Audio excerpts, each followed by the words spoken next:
Fafita to Wiley. Wiley down the sideline. Wiley breaks the tackle. Wiley has gotten into the end zone. This is 365 Sports, powered by Sikkim365.com. Here's a long run.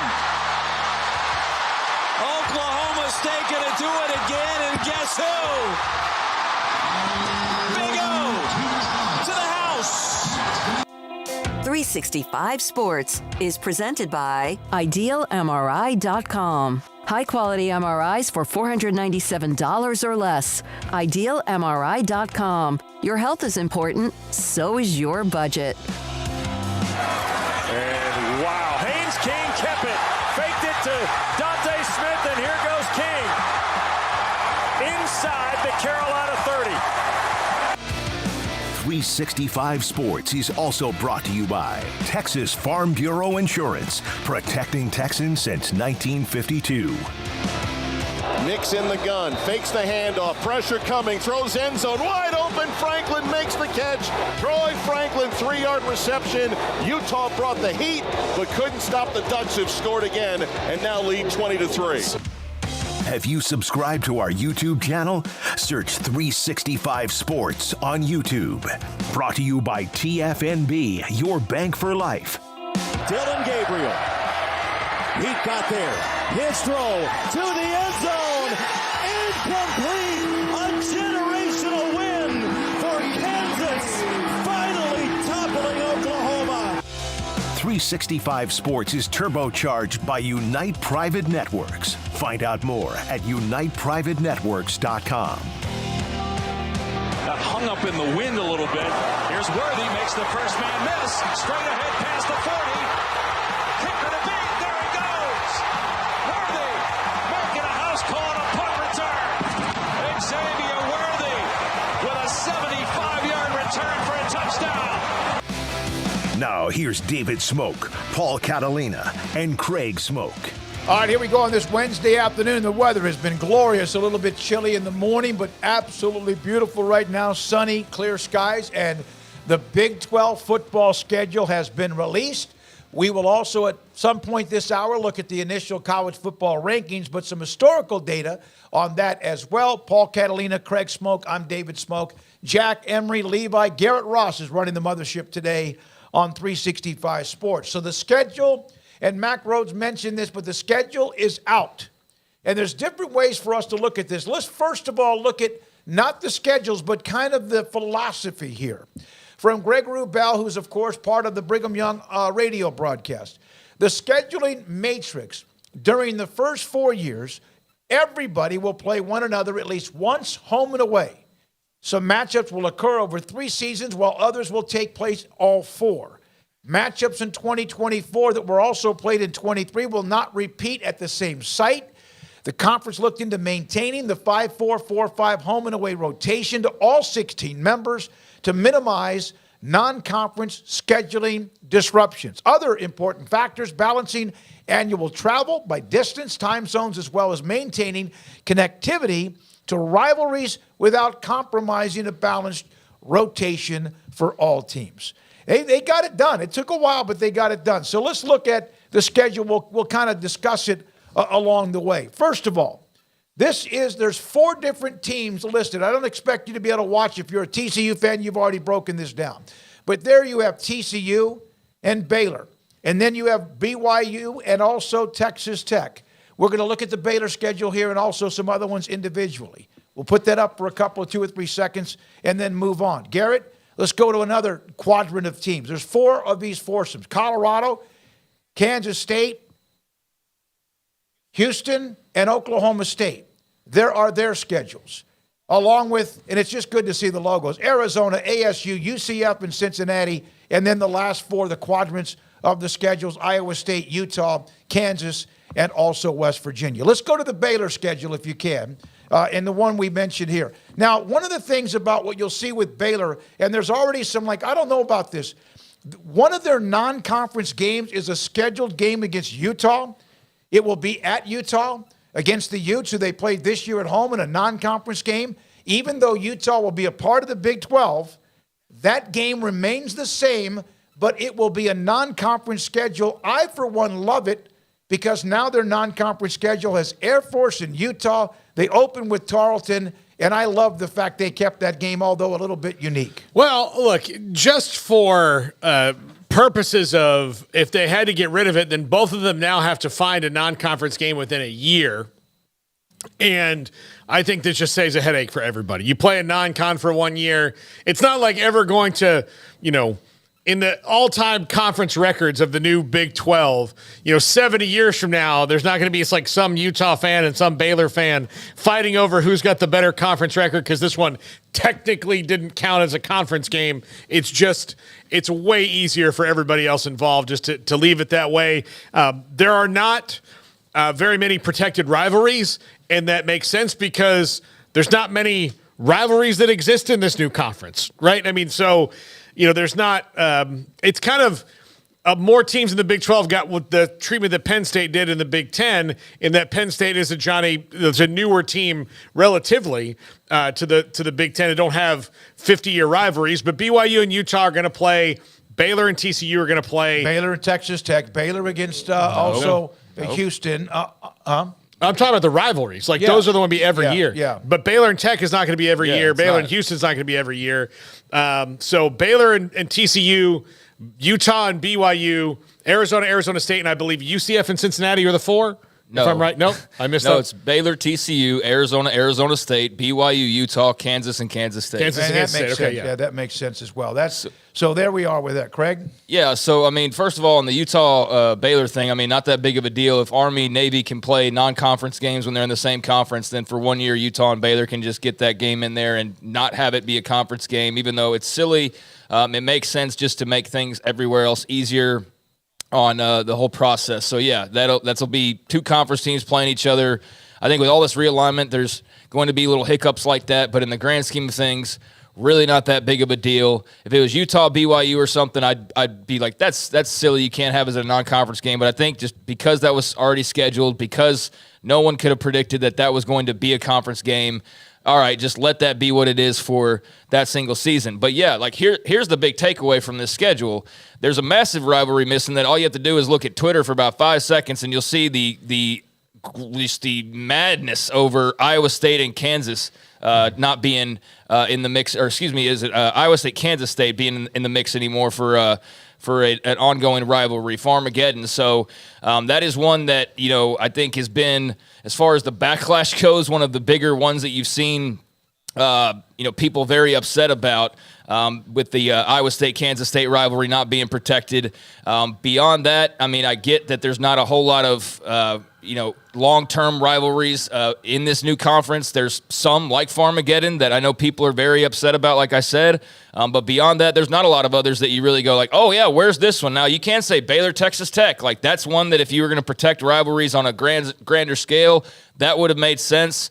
That's been a long, played game, but that's now off the table. The thoughts that like Baylor, Houston, or TCU, Houston, or just the Texas teams would automatically play each other, that's off the table as far as these protected rivalries go. So it's not exactly, I think, how people thought it would be. I figured that Baylor Tech would definitely be a protected rivalry, but it's not. I thought Farmageddon would definitely be a protected rivalry, but it's not. And that's like actually on your own end bringing to in the case of Farmageddon, bringing a long historic rivalry to a close by your own choice, really, which is, I don't know how much that was thought about or, worried about or what have you, but I know that is a sticking point for a lot of fans, especially for those two teams. 106 meetings, and they started in 1917. Yeah, and now that's over because they just decided to not include it in the schedule. So I think that's a big takeaway. And again, yeah, like not seeing Tech Baylor, that just seemed like it would be a layup, but it's not. And various versions of that, Tech TCU or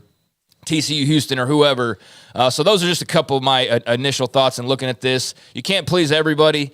There's always going to be those who want this lineup or that lineup or these protected rivalries or they feel like this should be a guarantee. So, again, it's never going to make everybody happy, but the Farmageddon thing is puzzling. I'm sure there's an explanation as to why. The Texas versus Texas schools thing's not that all that puzzling, because when you have so many teams, you're going to have games somewhere. You can't just, make it a layup for the Texas schools to all just play each other.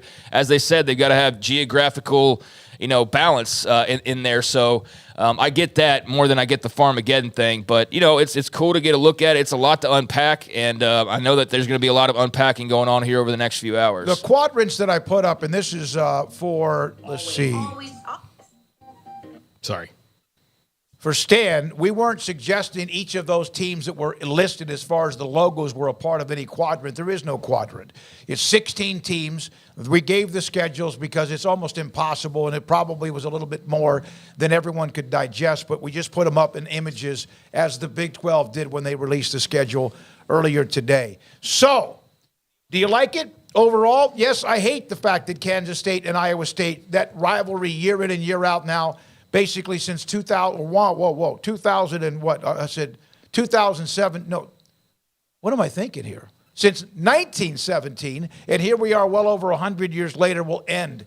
The Texas Tech and Baylor rivalry that's been going back since the days of even the Southwest Conference and then the Big 12. I hate that will end because they've been in the same division, among others. But you can't keep everything, even though I'm sure they tried. But they had to also, what I like about it is they wanted to make sure that there was no unevenness when it comes to the schedule, and something had to give. Well, and look, 4 years from now, they might figure out a different model to make sure that you get Farmageddon, or you create. The other thing is you can maybe make some more. If you have 4 straight, like say Colorado and Texas Tech in the 2 times that they play, those games become super epic, and they're like, well, we'd like to have that one all the time. Like maybe you can throw that in there. You can throw Farmageddon back. You can do different things that make it.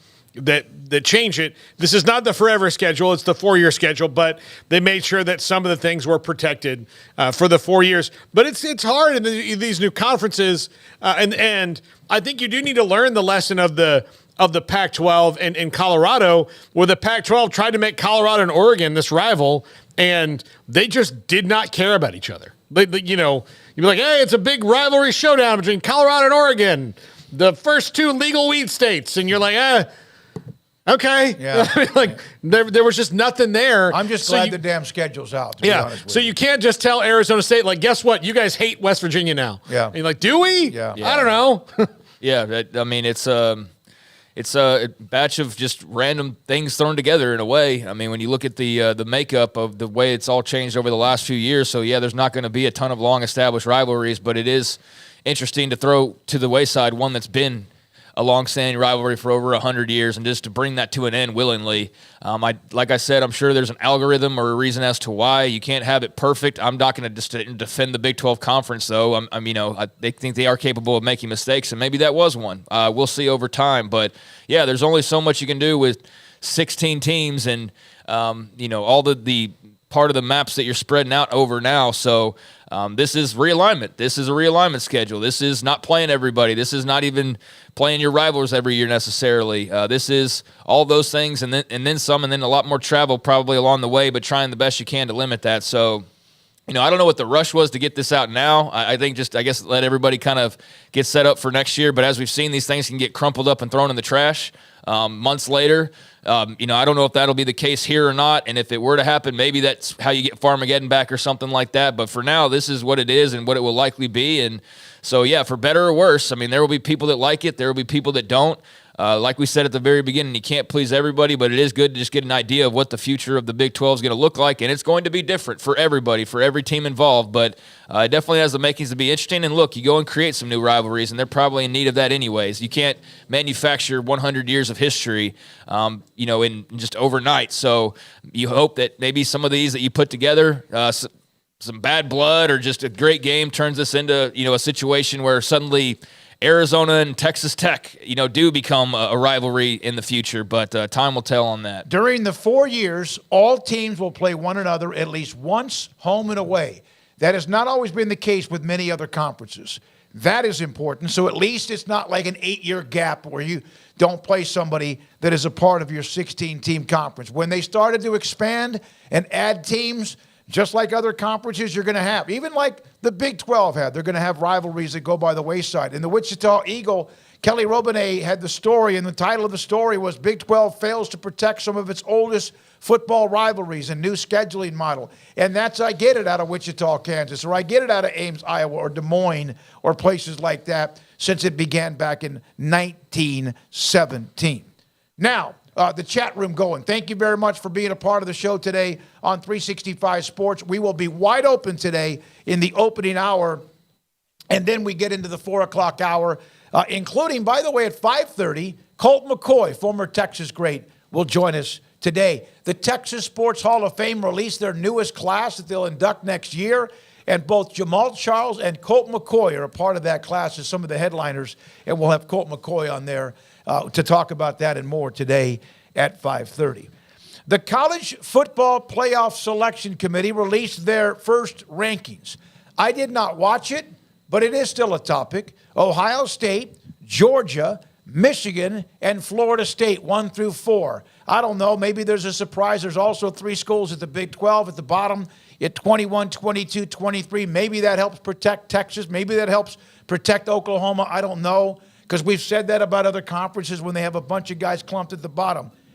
Ohio State, Georgia, Michigan, Florida State. Why is and I'm not questioning, I'm asking, why is Ohio State correct at number 1? Because they've beaten Notre Dame and they've beaten Penn State, and those are better teams than Michigan has played. Like, Michigan hasn't played teams like that. I think you can, and I have no beef with this, I think 1 through 5, you could have ordered those almost any which way, and I think with all these 8-0 teams, you could make an argument for all of them. I mean, they have to make arguments for that. Like, if you were Georgia number 1, be like, look, I know that they don't look like Georgia the last 2 years, but they still are the king until somebody beats them. All right, that's a good enough explanation for me in all this. This is very subjective anyway. Michigan hasn't played anybody, yeah, but they're blowing people out like they're not even there. So clearly, even though they're not playing the toughest part of their schedule right now, they're dismantling people in a way that makes you think that, yeah, there's some distance between them and normal teams, because everybody else in this top 5 has had 1, 2, or 3 scares in that, even in spite of being 8-0. If you said Florida State's number 1, of course, I believe that in my heart every day, but they've got wins over LSU and Clemson and Duke, and so that's okay. They've got 3 so-and-so wins, whatever you want to say. Don't include Clemson. Well, it's like Clemson on Kansas is a big win now. Yeah, but I get what you're saying. All right. But in the committee's head, who likes logos, that's probably a thing. All right, then what logos has Georgia beaten?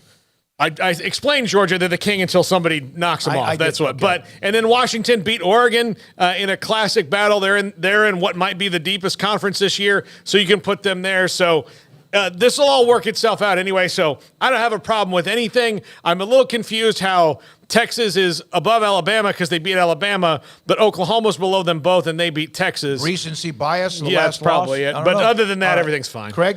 Yeah, I mean, I don't understand the Oklahoma behind Texas, when Texas is above Alabama, like you said. That part's a little bit confusing. I guess you don't think Oklahoma's better than Alabama, so maybe there's the reasoning there. But then again, Texas has beaten them. So I don't know. That part of it, I guess, got a little confusing to try and sort that out the way that they best could. But, beyond that, I don't have a lot of strong thoughts on the initial playoff rankings. I'm kind of like everybody else who's been brainwashed into realizing it doesn't matter, even though it matters a little bit, like as far as positioning. But as we've seen, like they can just wipe the slate clean basically, and they kind of massage this the way they want to. So I'm not going to go crazy over how's Ohio State 1 and Michigan. They're going to play each other. Like they're going to play each other. So that will work itself out. Now, granted, it's not till the end of the year, so who knows what this looks like by then. But yeah, I mean, I think Oregon, obviously has to be behind Washington, although I don't know if they're worse than Washington actually. And that could be the reasoning there with Texas and Oklahoma. I think that's a similar situation there in some ways, except for the fact that Washington's obviously unbeaten, so you can't have them behind any one-loss team. So, yeah, I mean, given just kind of the crossover there, it makes sense. Nothing really jumps out to me. I don't really look at it too deep. Like Ole Miss at 10, I haven't really paid attention that far because that part doesn't really matter to me all that much right now. But good for the Kansas schools and Oklahoma State. I mean, at least a little bit of Love there at the end of the poll. Now, granted, the Big 12 is going to start beating up on each other here starting this weekend a whole lot. So, how many of those teams can actually hang in there and stick around, and who can get in there and, get into the teens and stick around there, or, flirt with maybe top 10-ish, top 15-ish. They need somebody to do that. Kansas State was kind of close earlier. The way Oklahoma State's rolling right now, the way Kansas State's rolling right now, the way Kansas just beat Oklahoma, there's opportunities there for those teams to move up. But again, you worry about them beating up on each other moving forward. If both Texas and Oklahoma don't hold court, and I know Oklahoma's on the road, Texas at home, there's a good chance the Big 12 won't have anybody in the top 10 next week if they both don't win this weekend. But then there will be, Kansas State moves up even further. Oklahoma State would move up even further. And Kansas, of course, with the win against Oklahoma 41-14, Texas beat KU. So there's maybe part of that togetherness. But head-to-head's supposed to matter. But whoa! We learned that is not always the case back in the original year of 2014 with TCU and Baylor. It's the same thing. And again, this will, it's the first week, but it is kind of confusing. And sometimes I do think that once they get past the top, 5 and they get into everybody who's 7-1, they just start listing people. And then, you could, based on the answer that Bill Hancock and Boo Corrigan gave in the teleconference last night. You listened to that? Oh, I read it. Okay. I read it when they sent it. I'm not going to listen to it. I'll read it when they send me the transcript. I appreciate Ted Ganji for doing that. So I read it, and it was one of those things. There's always one question that sometimes they want to walk out of the room, and they're like, crap, we skipped that. Yeah. We were just trying to get out to the press conference and do the media thing because they kind of circled around it, and basically they said, look, it's going to work itself out. It'll all come out in the wash at the end. And what, when Craig and I had Kirby Hilcott on, we asked him about that job, and he's like, yeah, it's the hardest thing in the world. And that guy's pretty smooth, when it comes to, evading and answering questions. And I say that very complimentary. He's a very smooth operator. But it's a tough job when you walk out and they ask you these questions. It shouldn't be a tough job if you've done it the right way, in my opinion. Now, whatever they said this week, we'll find out if that's the same criteria as they use when they give us the top 16 next week. Now, here's a couple of historical perspectives. In the history of when they started the college football playoff standings, here are the numbers of times that schools have been ranked in at least 1 through 16. Not a surprise for most of these. Alabama, Ohio State, the Clemson, then you have Oklahoma, Notre Dame down the list, Utah, LSU, Oklahoma State with a very nice number at 38. Go down to the bottom level of 26 times Michigan State, Iowa, Mississippi State, and Baylor have been ranked inside the college football standings. 14, 15, part of 16, and then, of course, in 19 and even 2021 was the case for that. So there's no surprise there, but at least a list of those who have been ranked at least once, or at least 26 times since they began in 2014. Now, this one here stunned me for a minute, and then I was like, wow. Teams that have not been ranked. Kansas was ranked this week. It's the first time since the College Football Playoff Committee started this. The 5 schools that have not been ranked in the College Football Playoff Top 25, Cal, Maryland Rutgers, Texas Tech, and Vanderbilt. I thought Tech would have been in there just in the 20s at some point, but not the case from Brett McMurphy from the Action HQ Network.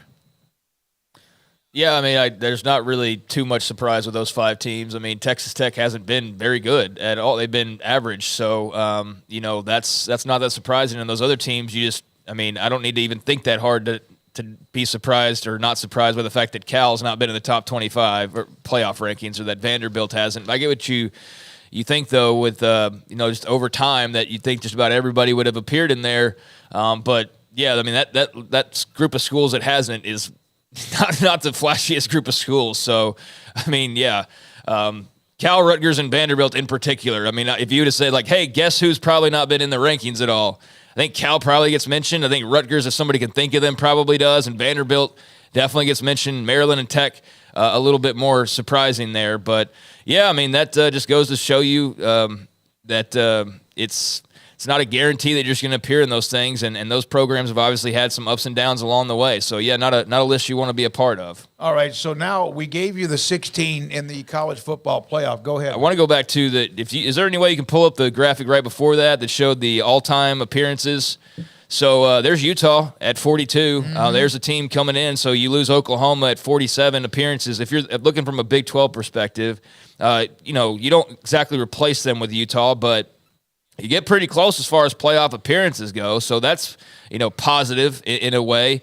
There's no Texas on here anywhere. Yep. So, they're going to lose a lot by losing that program. But as far as the playoff goes, they've been a non-factor thus far. So that's not as big of a blow. So that's just something that popped out is obviously seeing Oklahoma there. And that will be a huge boon for the SEC. You'll now have 2 of the top 4 most appearances all time in the playoff as well. So, USC will add to the Big Ten total, as will Oregon. And so that Big Ten side of things is going to be gigantic when you add just the playoff appearances all together, and the Pac will obviously go away. But, that's just a couple of other things that also stood out to me. It's hard to imagine. And, of course, if they beat Kansas State Saturday and they continue to roll, and, again, who knows, that Texas, since the college football playoff arrived in 2014 with just 4 schools, has never been in that conversation.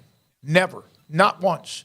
And this year they're trying to force themselves through, and they have it in front of them to possibly do that, especially being number 7 off the top. Now, if this was a 12-team playoff this year, just if it was, this would be kind of fun. Here are the first-round games, including Alabama and Oklahoma, Michigan against Tulane, Texas and Ole Miss, Oregon, and Penn State, and they would go on to win to play the next round against those 4 top seeds. I'll tell you, I would be watching as a fan of any of these, just terrified that the worst matchup is going to win. I would not enjoy 1 second of the Oregon-Penn State game. It would just be me, overanalyzing it to the hilt. Why? Because that's who Florida State would play. Yeah, I know. And I would just be like, oh my God, Bo Nix is so good. Oh, look, Drew Aller just threw for 385 yards. He's never done that before. Yeah. Penn State figured out their offense. What's going on? That's how I would watch that game. At least you get to sit back and watch. Yeah, that would be great. And wait for somebody. There you go, Craig. Top 12. If, in fact, that was going on this season, of course it's not. Who wants this? I'd rather see Texas Ole Miss in a Cotton Bowl that doesn't mean anything. Yeah. I mean, what are we talking about here? Who doesn't want Michigan Tulane in the Meineke Car Care Bowl as opposed to a college football playoff semifinal where the winner can go play Washington to get into the semifinals? Yeah, that sucks. Who came up with this stupid concept? No, I mean, this is awesome. And there's not, the thing about it is there will be, only certain teams are going to be built for it. Yeah, the same teams that are built to win it pretty much every single year. The odds of a Tulane beating Michigan are okay. The odds of them beating Michigan and then beating Washington get lower. The odds of them beating Michigan and Washington and then Ohio State, Bama, or OU are nearly impossible. The possibility of doing all those things and then getting to the championship is not likely. But guess what? It's not that different percentage-wise probably from their chances right now anyway. So I think that this is fun. Tulane, Michigan, Alabama, OU, Texas, Ole Miss, Oregon, Penn State. Yeah, give me all those freaking games, and then give me the winner advances to play those other 4, and then so on and so forth. So there's going to be some serious attrition, and I don't know how all that's going to work out in the wash, but yeah, I am more interested in this. Even though I'm some ways a traditionalist, I am more interested in this than seeing Oregon, Penn State in the Alamo Bowl, and then the winner gets the trophy, and then they move on and they look at their final ranking. That's all there is to it. Give me them in the whatever it is. What does that say at the bottom? Or I know that would be in you. Yeah, give me them at it's obvious as well. The home games, that added to it as well, and then move them on into they play the Orange Bowl against Florida State, and it's not just you get the the basket, you get then that, and you've already had this massive playoff home win, and then you go to a semifinal where you play like Georgia. I mean that's gonna be freaking awesome. Yeah. I don't know. I'm in a minority here, Hell but no. How about I think just this Oklahoma and Alabama just because? Imagine that in Norman with the playoffs, berth into the second round or wherever. Yeah, wherever they have it on campus and they host a playoff game. and then get to go and play in a major bowl venue. I think it's freaking awesome, and it'll make for incredible television. I don't know why we bogged down of like, well, Tulane will never be able to. Okay, so the one game out of those 4 is the reason why we shouldn't do it at all. Yeah, be like, hey, screw Alabama, Oklahoma, home site playoff game, Texas, Ole Miss, and Austin playoff. Because Tulane might not be Michigan. Let's just scrap this whole thing. By the way, Appalachian State wasn't supposed to beat Michigan either. Yeah, that's a silly argument, and I know that's not the whole argument or all of the argument, as far as the reasons why people are against this. But when I do see that of well, why include these schools? They have absolutely no chance. Yeah, to beat 3 teams in a row, but Tulane could beat Michigan in a one-off. Or some other example along those lines. That's why you play the damn game. Well, and look, you don't know. What if Michigan would go down to Tulane, which they'll never get to have that ever? No. Right, and exactly. And that would be bigger than any bowl game. Tulane would have to kidnap the president of Michigan and say the only way we're letting Connor Stallions. Yeah, let him go is to you play a home game here on September 10th. That's the only way that's going to happen. So now you got these things. Fans beg for these kind of events at their home sites. Penn State has usually good people coming in and playing them, but how often would they get? Well, I guess they're in a conference now, so yeah. But Ole Miss and Texas are in conference, but those things just don't always happen. I just wonder at some point when they get to this number, and I've said this before about Michigan and Ohio State at the end of the year, if they're both in the top 4, how they will place them to make sure that they don't play in the opening round. I just said that. I'm not saying that's going to happen. In this case, you wonder if that comes into play too. Well, we don't want Ole Miss to play Georgia in the second round. But at the same time, that's the way. You got to go. They got to be neutral across the way. Take away the logos of the conference. Thing about that too is, if you could, Garrett, do you mind? Is that Texas Ole Miss game? That's a conference game now. Mm-hmm. That's right. Now, granted, so it's not going to be exactly like this, but so's Oregon and Penn State. So's Alabama, Oklahoma. So, that's going to be inevitable with these giant conferences now. You're not going to be able to avoid that. You just got to hope, I guess, that either it was a hell of a regular season game or those teams are just really interesting by the end and can run it back and make it. And they may not even play. Or they might not play. And so that's what you hope is that they haven't played in the regular season. So it's a fresher matchup. Or you hope that they get a rematch because it was such a great game. So, that kind of crossover is going to be inevitable. And that is a lot of SEC and Big Ten. Looking at that right there, there's Tulane, Florida State. That's it. That's it. Yeah. You realize that? And now, granted, that's going to be different because Oklahoma and Texas are playing in a different conference that they're fighting for top dog right now. So Utah would be in there or somebody like that. Yeah, most likely. But that's all Big Ten and SEC schools except for 2 of them based on right now. But that wouldn't be necessarily the format or the way it's set up in reality when we move forward here. But I understand traditionalists and the importance of the regular season. I totally understand that point of the argument. Again, like the Big 12 schedule, not anything can be perfect exactly, but I'm much more interested in this than just the random bowl games that we get right now. By the way, someone asked, you mentioned Tulane. Let me get to this point first, Paul. Question about Justin R. Why are they not playing at Michigan? Because they're in because of the highest-ranked G5 conference champion. That's part of the rules. But because of their college football ranking, they would be the visiting team to play whoever would be on the other side of the first round. In this case, it's Michigan. Yeah, and Michigan wouldn't get to host because they're the conference champion. You get to host because you're the conference champion. So that's the benefit to that. I get the regular season defenders, Craig. I understand that.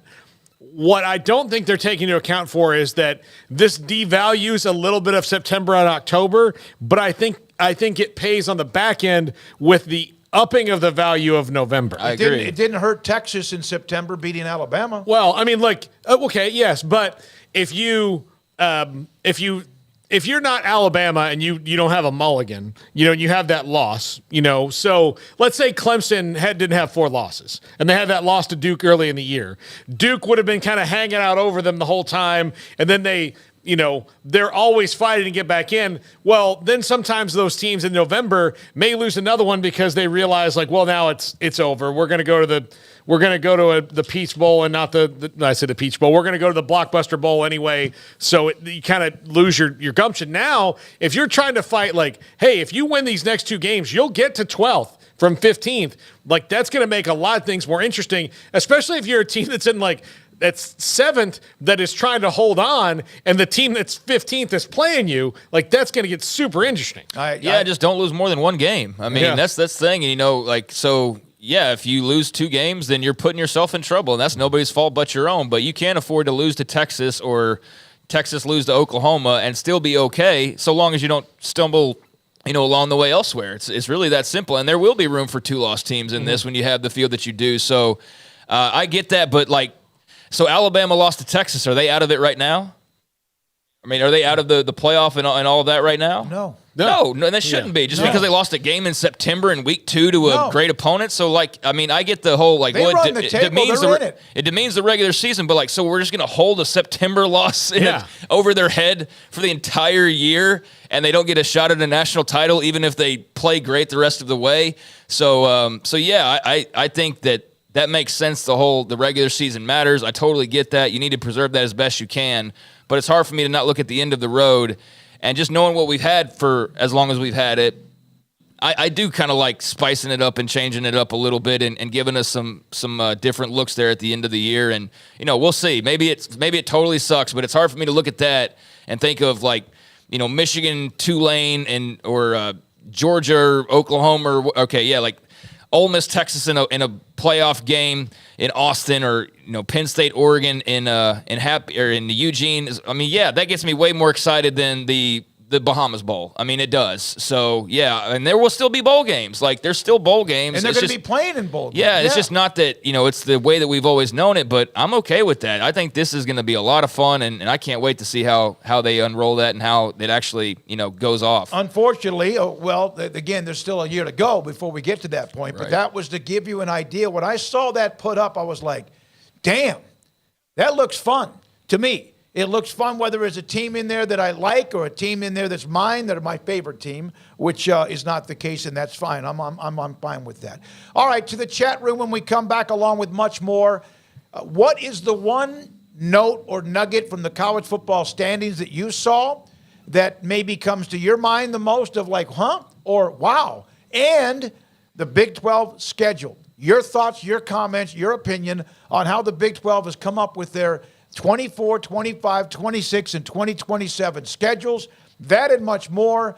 This is 365 Sports.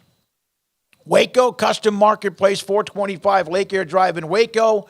Your home is Baylor is home on Saturday, and I mention that because of the fact it's a tailgating area around McLean Stadium, around on the campus of McLean, but also across the street and elsewhere, and maybe even on your back porch. Waco Custom Marketplace has seasonal specials for Thanksgiving and also for Christmas. Seasonal specials of turkeys, raw and smoked. Various hams, pit hams or regular hams. You want that, they have that. They have different prices that are very, very good, including bone-in hams at $3.40 a pound, whole smoked turkeys $3.75 a pound, whole raw turkeys at $2.50 a pound. Give them a call. All of that will be in stock starting at some point, in fact, a week from today. But they also have weekly specials like they always do with their butcher shop, including chuck roast and stew meat, boneless pork chops, and they have even ring bologna that's on sale, scallops that are on sale, lobster tails on sale, and all of popcorn they have, and they have a bunch of it for treats, 10% off along with cotton candy. Waco Custom Marketplace, pellet fuel, charcoal, cold beer, cold wine, 425 Lake Air Drive in Waco. Some say a dog is a man's best friend.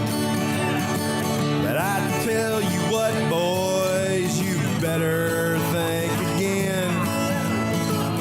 'Cause there ain't nothing better than some cows, pigs, and turkeys too. I love to cover them in sauce down at Rudy's Barbecue. Bring all your friends to Rudy's for some tasty oak smoked barbecue. Next in line. Don't miss out on the biggest deals of the year during the Black Friday sales event at Allen Samuels in Waco. Experience the adventure, style, and comfort of the new 2023 Jeep lineup. Shop our great selections in-store or online today and start your Jeep adventure. Boozers is the wedding ring store and more. If you're ready to get engaged or already married and want to upgrade your wife's ring for a special anniversary, Boozers is the place to go. With the largest selection of premier quality diamond engagement rings and wedding rings in Central Texas. They have 7 cases with over 300 styles of rings from top designers like Natalie Kay. Choose from yellow, white, or rose gold, plus beautiful top quality loose diamonds. With an in-house jeweler, they can also custom make anything you want. Bring in a picture or drawing and let Boozers create your one-of-a-kind pendant or ring. They can even use some of your old gold and diamond jewelry to create something new. At Boozers, you'll find a great selection of quality timepieces, and Boozers is the place for expert watch maintenance and repairs too. They specialize in expert Rolex watch repair for fine jewelry, watches, custom work, and more. Go to Boozers on Valley Mills and Lake Air Drive in Waco. Boozers, the wedding ring store and more.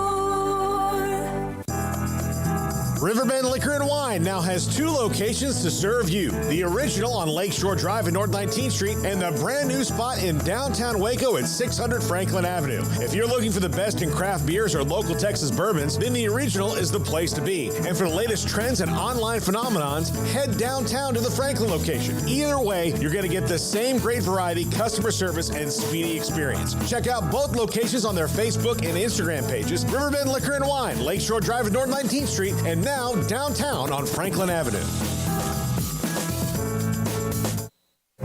Stepping into a new pair of boots is great, but stepping into the boots of a U.S. Army officer can also add confidence and leadership skills to your son or daughter's career path. There are more than 150 occupational specialties to help them find the best fit for their future. See all the things your son or daughter can achieve in our boots at GoArmy.com.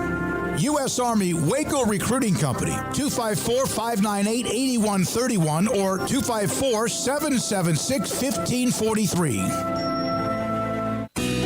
Let Camille Johnson Realtors guide you seamlessly through the process of buying your dream home or selling your current one. Commercial, farm and ranch, or residential, Camille Johnson Realtors can smoothly and successfully lead you through any transaction. With a team of 28 experienced agents who are excited about serving you, Camille Johnson Realtors services the entire greater Waco area. If you're in the market to buy or sell, contact Camille Johnson Realtors, 104 Midway Center in Woodway, or find them online at www.camillejohnson.com. Camille Johnson Realtors, elegant, charming, warm. Welcome home. This is 365 Sports. The 3 o'clock hour is sponsored by Waco Custom Marketplace. Meats, sweets, Texas treats, and a cut above the rest. 425 Lake Air Drive, Waco. All right, so with comments from you in the chat room on the Big 12's release of their schedule, I also asked what is the one take that comes to your mind the most when it comes to the college football playoff standings and even what we showed. And to me, that was like college football porn in a way, looking at that and going, damn, that looks great. Now, there was one point, I don't know exactly where it was, but that someone said if you win a conference championship, and I know that this is going to always be debated, but if you win a conference championship, you should not have to play anybody on the road. Is that ever going to happen? Sure it is, right? Somebody might get an 8-4 team that wins a conference title, and they would have to maybe play somebody who's at large that might be ranked number 5 or 6. Yeah, because it's not you win and you get an automatic 1 through 4 spot or 1 through 6 spot, and that's part of the conversation is the automatic bids, right? But yeah, there's nothing in play. Like I don't agree that you should. I think if you win your conference, you should be in depending on the conference. But I don't think that you should automatically get a home game as well. And when you have more than 4 major conferences, even though maybe there is 4 in the future, who knows at this point, but that's pretty impossible to do. And yeah, who's to say that a G5 is not better than, some Big Ten champion one of those years? I mean, who's to say that? Or the Big 12 champ or whoever. So yeah, I don't think that there should be like, I won the Big 12, I automatically get to host a first-round playoff game, or I automatically get that bye. I think it should be about who's the best. But I think you also do have to worry, though, about if you don't have some of those things in place of well, there's the SEC bias, and now like freaking Auburn's hosting a home game over the Big 12 champ because they only lost to Alabama or something. And it's like, and I do worry or wonder where those kind of conversations are coming into play. But yeah, I don't think there should be just automatic home game hosting if that's what the suggestion was. But it is something that should be beneficial to you. It shouldn't be where conference champions just get thrown to the wayside, and that's why conference champions. There's the whole part about being highest rated. There is incentive to win those, but there's also room if you don't to still go in there and make some noise. All right, put the top 16 up again, Garrett, if you don't mind, sir. If you still have it, I know you're good about nuking. The 16, 1 through 16, the way it was ranked as of last night in the first week of the season. Let's see here. Rankings show, this is from Clint Moses, Oregon State fan. Rankings, in his opinion, showed the committee doesn't think the Pac-12 is the deepest conference. You have 6 and 7. Yeah. I didn't put out all of them because there's 25. Well, I don't agree with that. I think that they don't think that the best Pac-12 team's as good as the other 4 teams. More so than it's the Pac-12's not the deepest. I think that the Pac-12 is the deepest. I mean, based on everything we've seen, I just think that they don't think that that Washington's better than Florida State, Michigan, Georgia, or Ohio State. That's how I read that. I could see differently though. But yeah, they have Oregon State at 16, Utah at 18, UCLA 19, USC at 20. And that's it. And really, there's nobody else in the conference. Arizona could obviously get some love, but not yet. I was thinking about just the highest rank. Yeah, so if he's talking about the whole thing, then okay, that's a different story. Yeah, I mean, yes, no, I mean that's a lot of teams. But all those teams I mentioned, Paul, outside of Oregon and Washington have 2 losses as well. Yeah, and look, that's good. Most people are going to have 2 losses. Like that's just how it is. I mean, so and the top 25 is going to bear that out of the rankings they have. Some of them at the end of the top 25 are going to have 3. There's going to be there might be some 8 and 4 teams that wind up in the top 25. That's just how it works. I don't think that, and also the committee, anything right now that's ranked after the top 4, which is the only thing that they care about really going out and explaining, none of it really matters. So this is the first week of an exercise that they do for practice 5 weeks in a row before it counts. Yeah, and I think that's why most of our conversations are revolving around just the thing in general and not so much like these first set of rankings because they will change and shift, and there will be forces that force them, like the Michigan-Ohio State game, that forced them to make some changes to this. But, it's definitely interesting to look at the whole top 25. But as you mentioned, those Pac-12 teams there near the bottom, a lot of them have 2 losses now at this point. So that's the downside to having such a competitive league. I think it proves how competitive the league is, that you're also beating up on each other the way that you are, and we'll beat up on each other some more the rest of the way that this goes. But, yeah, the initial way that I heard you say that, I would disagree. But, I mean, overall I can see where kind of based on positioning – not having anybody outside of Oregon and Washington in like the top half of the bracket until you get to Oregon State could speak to that. Maybe not having as much respect, but I think it's just that it's a bunch of 2-loss teams, and so you got to put them somewhere. Arizona State AD from Brett McMurphy forgot all about this. Ray Anderson, the AD, doesn't have to go to Morgantown until 2027. That's a huge. I mean, I forgot about that. That's a huge whiff. That's a huge whiff. That should have been year numero uno, and because nobody's going to care. He probably won't even have that job in 2027. He might have that job in 2024. Exactly right. So, yeah, that's a whiff. The Farmageddon thing, I'm sure that there will be plenty of interviews with Brett Yormark or whoever when the time comes that we'll delve further into that topic. But they had a chance just for some comedy to make Ray Anderson have to go to Morgantown next year. And yeah, maybe he won't be there anyways, but he's definitely – the odds are – slim to none that he will be there by the time 2027 rolls around, nor most people at West Virginia probably. I mean, that's forever away. So, yeah, none of us will be thinking about that little jab at that point. So, yeah, that's a little bit of a whiff there, I think. Justin R., I think the 2 champions who don't get a bye should get to host a home game no matter what. And we were talking about that's not the way that it's set up. The committee has said that being a champion means more. Award them for being a conference champion. Appreciate that. Mr. Monkey says that not saying Pac is bad, but what is their best out-of-conference win in retrospect? Oregon, nope, that was not a team that was very good at Tech. Michigan State or Texas Tech. Yeah, no. Utah, Baylor, no. No. I'm trying to think of all the games we've USC seen so far. Lost to Notre Dame. Yeah, I'd have to take a look at the schedule Yeah. off the top of my head. I don't remember who everybody's played at this point, but yeah, no, that's a fair argument about non-conference and who they play. That certainly stacks up into things. Let's see here. I'm trying to see if anything stands out from just briefly glancing over. But yeah, no, you've got a point as far as marquee non-conference wins go. I'm having a hard time thinking of one right off the top of my head. The best wins have been within the conference against each other. UT Parking says that Oregon is the only college football worthy team from the Pac. Why wouldn't it be Washington? Because they beat them. I mean, I don't know. That's.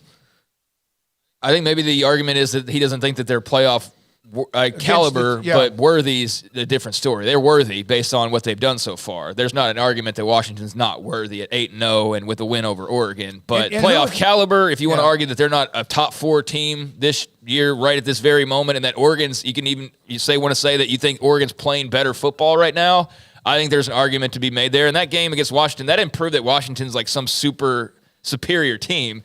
They won a close game at home, and hey, kudos to them, and they get the benefit of the doubt for winning that and the goods that come with that. But I think you can make an argument that if they played, 5 times, that you think Oregon wins 3 of those or 4 of those. So, yeah, I get it from that standpoint. But they're worthy on paper based on the resume so far. UT Parking, Washington should have lost to Arizona State. Go back and watch. You lost me at should have because there's a lot of should haves.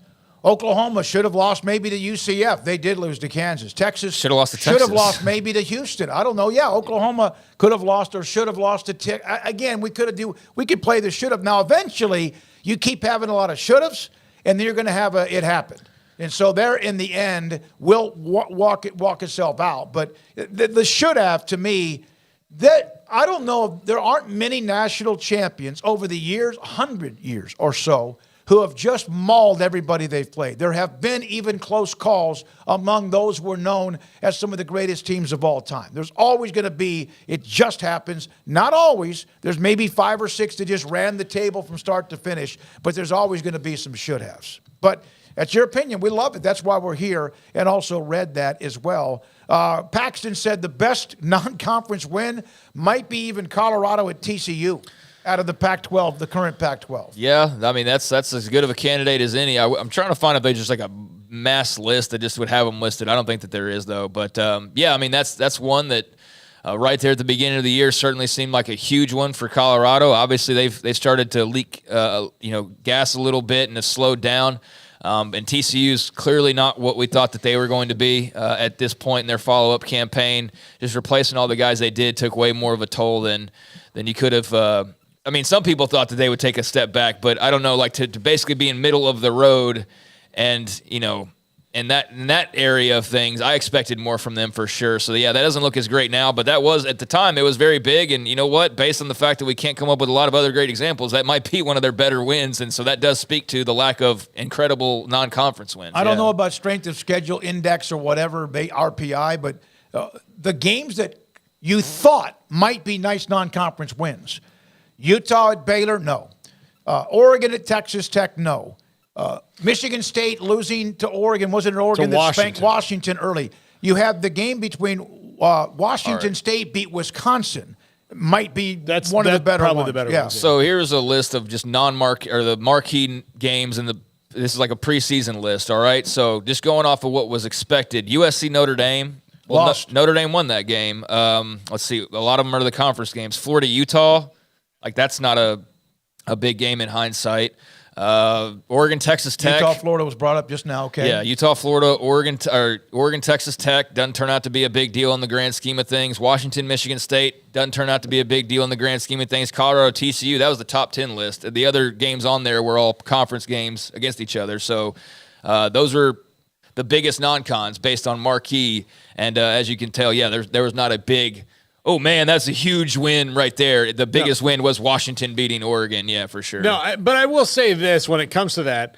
fans say that like, oh, well, those teams that they played all weren't good. But when they schedule those things 45 years ago, it feels like when you make those schedules out, when Oregon fans found out they were going to Lubbock, Texas, they're probably like, oh, that's weird. That might be a tough one. That'll be a good non-conference win. And then when you actually get to the year and then you have this really competitive game against Tech early in the season, and then you find out that Tech's really not all that good, that's not Oregon's fault. That's Texas Tech's fault. And so they scheduled the game. And that was competitive. I mean, and then who knew Texas Tech Well, you was talk about just should have. Maybe Oregon apart. should have lost to Texas Tech. Yeah. I mean, if Tyler Shug doesn't throw a really Utah terrible should have lost to interception. Baylor. Yeah. I mean, you could have lost. That's why I don't like the should have. I mean, when Utah and Baylor made the schedule, Utah thought like, oh, man, we're going to have to go to Waco. That's a tough team. And then, they ran into this. Now they're licking their chops for next year. Yeah. Northeast Ohio State. Oh, I always get Northeast Ohio Boise State fan. Based on the RPI and strength of schedule, which is a computer-like RPI index thing, the top 5 should be Ohio State, Florida State, Michigan, Washington, and Georgia. I can see a little bit of that based on who you've beaten and what the records are of the teams that you have beaten. Yeah, the Michigan-Georgia schedules are pretty at soft. least up until now, yeah. And so, it's not their fault. No, I mean, it's, it's not their fault necessarily, but, Georgia should have had Oklahoma on the schedule, but we know they got, pushed to the side. That's just the way that it worked out. But, no, I can see a computer, especially, just looking at it, not getting Georgia bias of, well, they're the defending champion and they're or Michigan bias or whatever, and just saying like, hey, you haven't played as many good teams as these other teams have played. You're all undefeated. These teams have a better strength of schedule, therefore better wins, so they get a slight nod. But like you said, that'll work itself out. But certainly there's an element to where that's probably more correct. Yeah, that those teams should get slightly penalized, I guess, for having weaker schedules. But yeah, just sent a sponsor sent this to me. I was talking. He's a Texas fan, huge Texas fan. Peter Chevrolet in Longview. College football is the greatest sport. Anybody is capable these days of beating anybody on any weekend. And you know what? It's more like that than ever before. It's not quite parity, but there are a lot of games that jump up and bite you in the you-know-what. Well, I think that just the biggest knock on the playoff that people make, I hate they're not going to beat them, they have no chance. That's the dumbest argument against the playoff. Now, if you want to say, well, why include Tulane or any version of Tulane, UTSA or any other team that gets into that ballpark, and say, well, they might win the first one, but they're not going to go to Georgia and win. Okay, well, so what? I mean, so what? That first game will be just as big as any bowl game they've ever won in their entire school's history, right? I mean, Tulane won the Cotton Bowl last year, and that was a huge deal. And if they go win a playoff game, which is at home against a big-time name, or it's on the road at like USC this time around, that's going to be equally as massive, if not more so. So yeah, I mean, give me those teams, give me those expanded playoffs, and give me those matchups, and yeah, give me the understanding too that the odds of most teams outside of like the top 20 to 25 powerhouse schools are not going to be well built enough to probably go play 4 games against the baddest of the bad. But you know what? It's still going to end up with pretty much the same results anyways. We're just going to have a more exciting road to get there that shakes the status quo up a little bit, so we're not watching some half-filled stadium in freaking El Paso, Texas. No, I don't want to single out, but you know what I mean. That nobody cares about, that people are just going to just because they're supposed to, as opposed to there is a second-round playoff berth on the line. Winner goes to Knoxville and plays the Vols for a spot in this. To me, that's simple. That one's more exciting than the other currently. The other thing is that the fact that Tulane could play, the best Michigan team that they've had in 27 years, and maybe J.J. McCarthy gets hurt in the Big Ten championship game and the backup is no or good. Maybe they beat him with J.J. McCarthy. Whatever, but those things happen, and then Tulane wins the game. Now, look, Tulane may go and lose to Washington the very next week, but now Washington doesn't have to play Michigan. And, if you're a Washington fan, you're like, well, thanks for Tulane for helping us dodge that bullet. Northeast Ohio Boise State fan, it is Georgia's fault scheduling FCS schools. Georgia and Oklahoma were going to play. It's not Oklahoma's fault that Georgia's not on their non-conference schedule, and it's not Georgia's fault Oklahoma's not on theirs. It happened because of the future, and part of the realignment and all that is changing things up a little bit. No, you twisted my words. No, I'm talking about... I'm talking him. Oh, okay. He's twisting my words. It is not Oregon's fault that Texas Tech is not as good as when they plan to play them. Right. It is Texas Tech's fault that they're not as good. And so, I do think that even though those games may not carry as much weight and you might have a team that plays a better schedule and that hurts you in the long run, you should not be like, they played a crap schedule. Like, man, they played a Big 12 team in Lubbock. Like, they never do that. Like, give them credit for making the schedule. Like, that's let me tell you. not a hard, easy thing to do. And by the way, on the Utah-Baylor game that stays in the schedule, despite it being non-conference, even though they're both next year in the Big 12, after all those years of just an absolutely pathetic non-conference schedule, I'm glad that game was scheduled. Auburn down the road, Oregon down the road, and BYU until all of a sudden. So I'm glad that game's staying on the schedule, even though a little bit quirky as not being a conference game. Well, I mean, Georgia tried to schedule, or whatever example you want to use, Texas Tech and Oregon. Like, when you scheduled that, you thought that both teams might be pretty good. When Michigan scheduled East Carolina, UNLV, and Bowling Green, there's absolutely no chance they thought that they would get a great fight out of one of those teams. Right? Yep. Mm-hmm. There's not you can at least make the case of Texas Tech, when they scheduled Oregon, knew that Oregon was probably going to be pretty good. Oregon, because Texas Tech's just history, chance they might be okay, chance they might be a little down, chance they might be on a great run, who the heck really knows? But when you've got East Carolina, UNLV, and Bowling Green as your non-con, you didn't go into that thinking, well, maybe Bowling Green will be really good this year. Maybe ECU will be on a tear like Shane Carden's back at quarterback 10 years ago. No, that's one that if we want to start picking at things, that's one that I feel like you can pick at. And maybe there's some backstory to that one. If not, then I don't really see the excuse for them with that scheduling. Whereas with Oklahoma, Georgia, that does get called off. With Texas Tech and Oregon, you did have grander aspirations than it being just a gimme like a UNLV in week number 2 in the Big House. So retired stockbroker, it is the best sport, but why can't we leave the human element voting out of it? Here's why.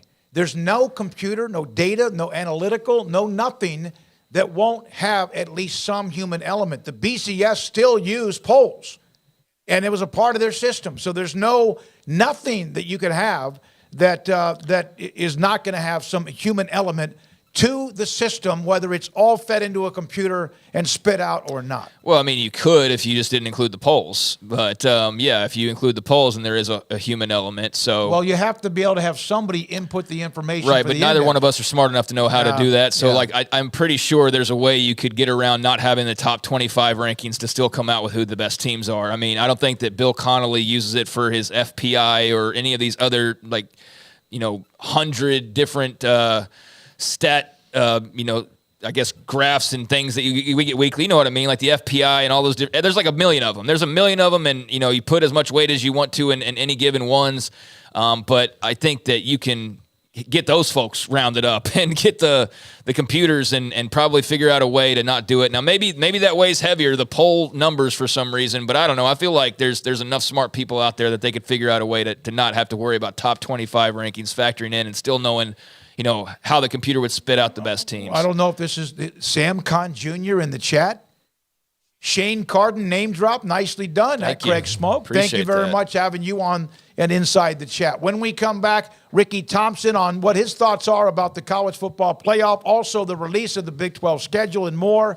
And then later on, Colt McCoy today at 5:30. National Championship head coach Scott Drew today at 5 in this Paul's Top 5. This is 365 Sports.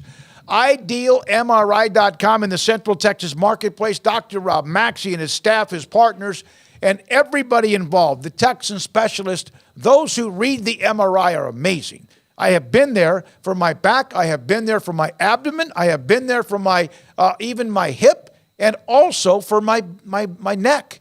All of that. It's part of the deal. Maybe it's your knee, maybe it's your ankle, maybe it's somewhere else in your body that's bothering you.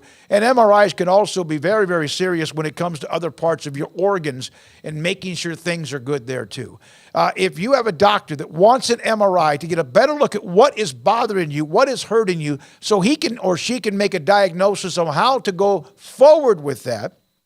And it might be some heavy-duty stuff. It might end up being you have to be operated on. You might have surgery or something else. they will find the evidence or lack of it. Ideal MRI, $497 or less every single time. The average is $1,100, and this is $497 every time. It's not going to jump up after your first one there. Right now, $497. 10 years ago, $497. Dr. Rob Maxey and his staff inside the Central Texas Marketplace in Waco off the I-35.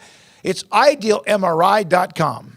Pizza, burgers, and Bears football. There's no place around Waco that serves them all other than Bubba's 33. Come show your green and gold and enjoy some of Waco's best food and beverages while watching your favorite team, the Bears. When real Bears fans get hungry, Bubba's 33 is the #1 spot for ice-cold drinks, hand-stretched, stone-baked pizzas, and bacon-infused burgers. Join us for indoor or patio dining. Bubba's 33, Waco's restaurant and proud supporter of Baylor Bears football. Sick 'em, Bears. Established in 2007 and independently owned, Alliance Bank Central Texas is committed to helping families and businesses meet their financial goals. From their tellers to their board of directors, they know the importance of superior service and competitive products. Customers have confidence knowing that their financial needs are in good hands. It's your bank, Alliance Bank Central Texas, with 2 Waco locations, 4721 Bosque Boulevard and 191 Archway Drive on Highway 84, and at AllianceBankTexas.com. Member FDIC and equal housing lender. At Ideal MRI, we feel blessed to be a part of the Waco community. We're a small family business right here in Central Texas, and our goal is to bring down the cost of healthcare while maintaining high quality. At times like this, the cost of healthcare has never been more important, and unfortunately, significant illnesses and injuries still occur. That's why Ideal MRI is open and here to serve you through the difficult time. We offer premium MRIs just like a hospital with state-of-the-art technology and specialists, but you'll pay less. Sometimes thousands of dollars less, whether you're using insurance or not. At Ideal MRI, we accept most insurance and there are no hidden costs, even offering financing if that's needed. Everything included in the price, and you'll not get something as a surprise in the mail later on. If you need an MRI, ask your doctor about Ideal MRI. They'll know. You can schedule an appointment safely from home online in minutes at idealmri.com or give us a call, 833-IDEAL-MRI, idealmri.com.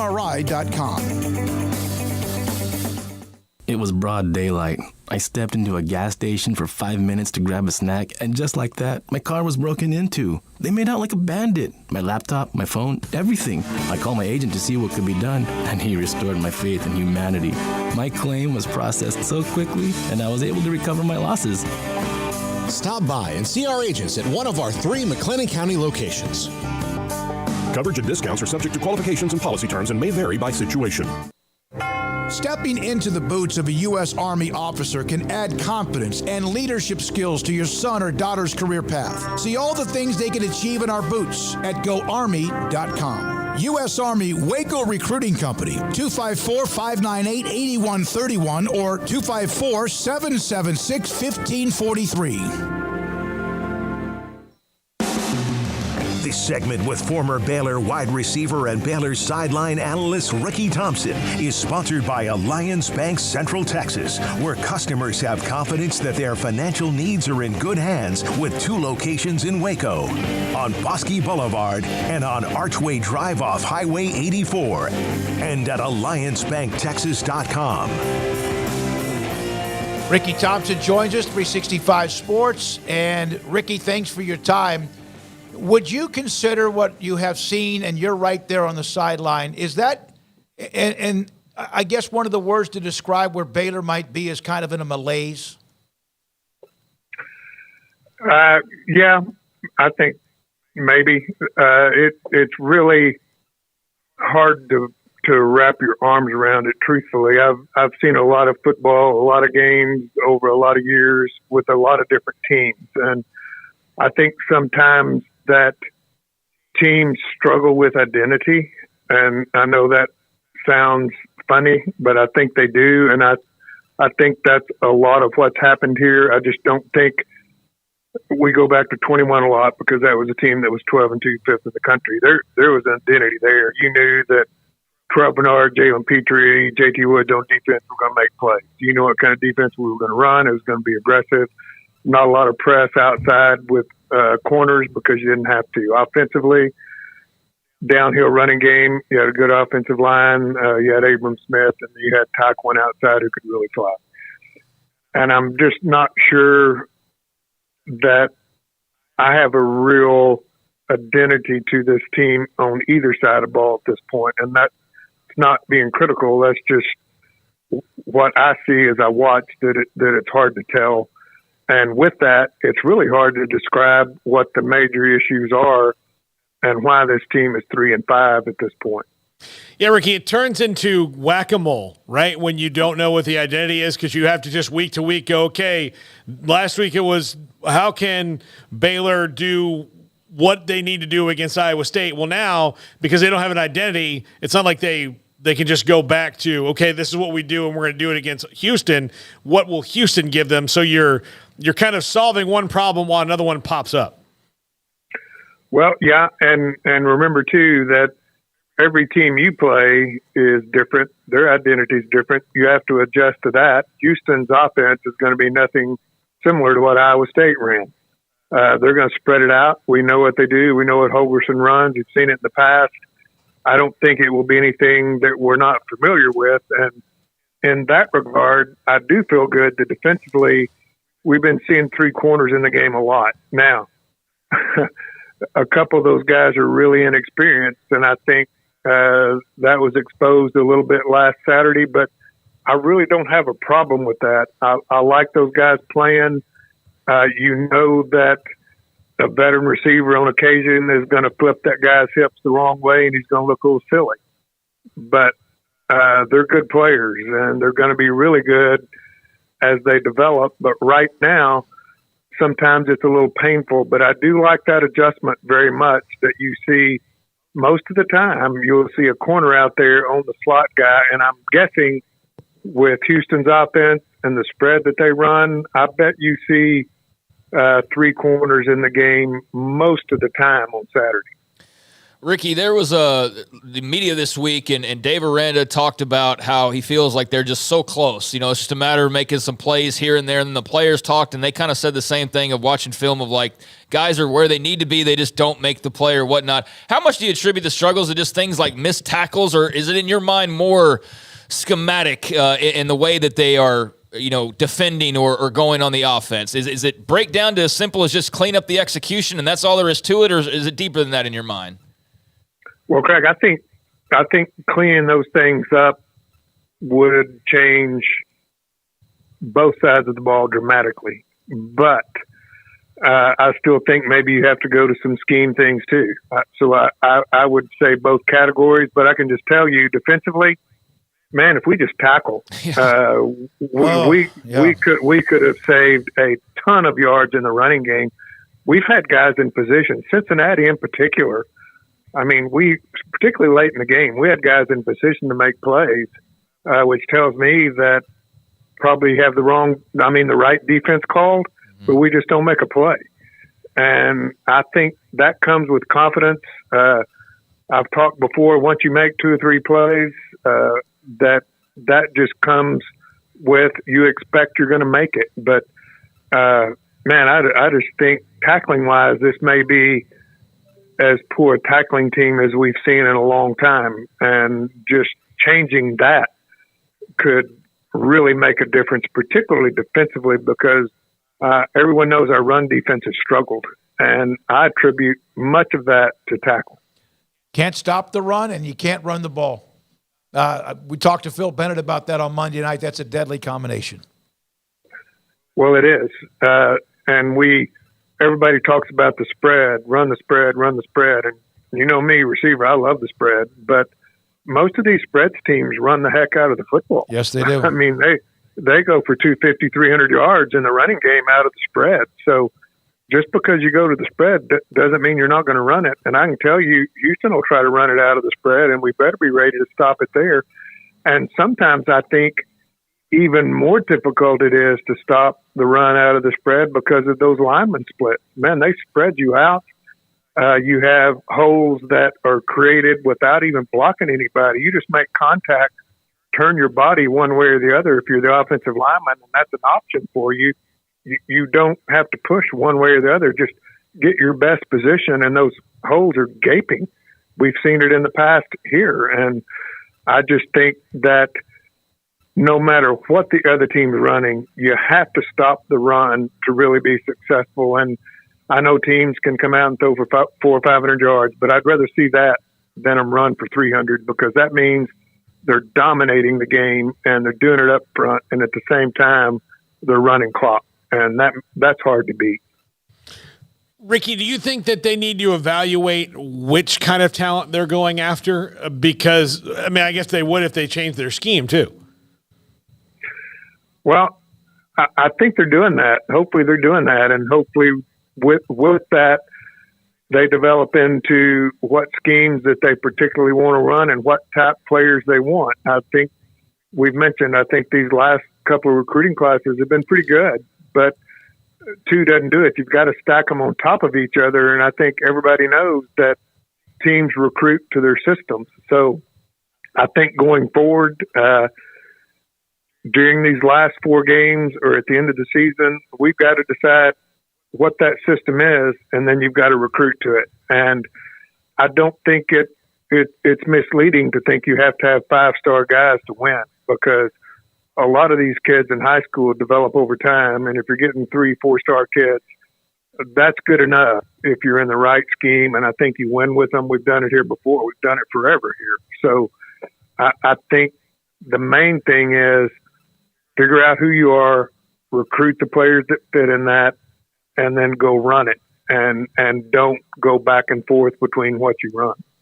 Ricky, it really does seem like so much of this revolves like at the base level around just making plays. I mean, ultimately, and then it all can become contagious from there. And it seemed like Keytron Jackson was a guy that was just starting to do that, and then he gets popped with the big hit and has to leave the game midway through there, and likely probably not going to play this weekend. So what are your thoughts on what you've seen from Armani Winfield, and are there any other candidates in that wide receiving core? I know different positions and whatnot, but who's a guy that maybe you've had your eyes on that you feel like can play more of a role as far as the passing game goes?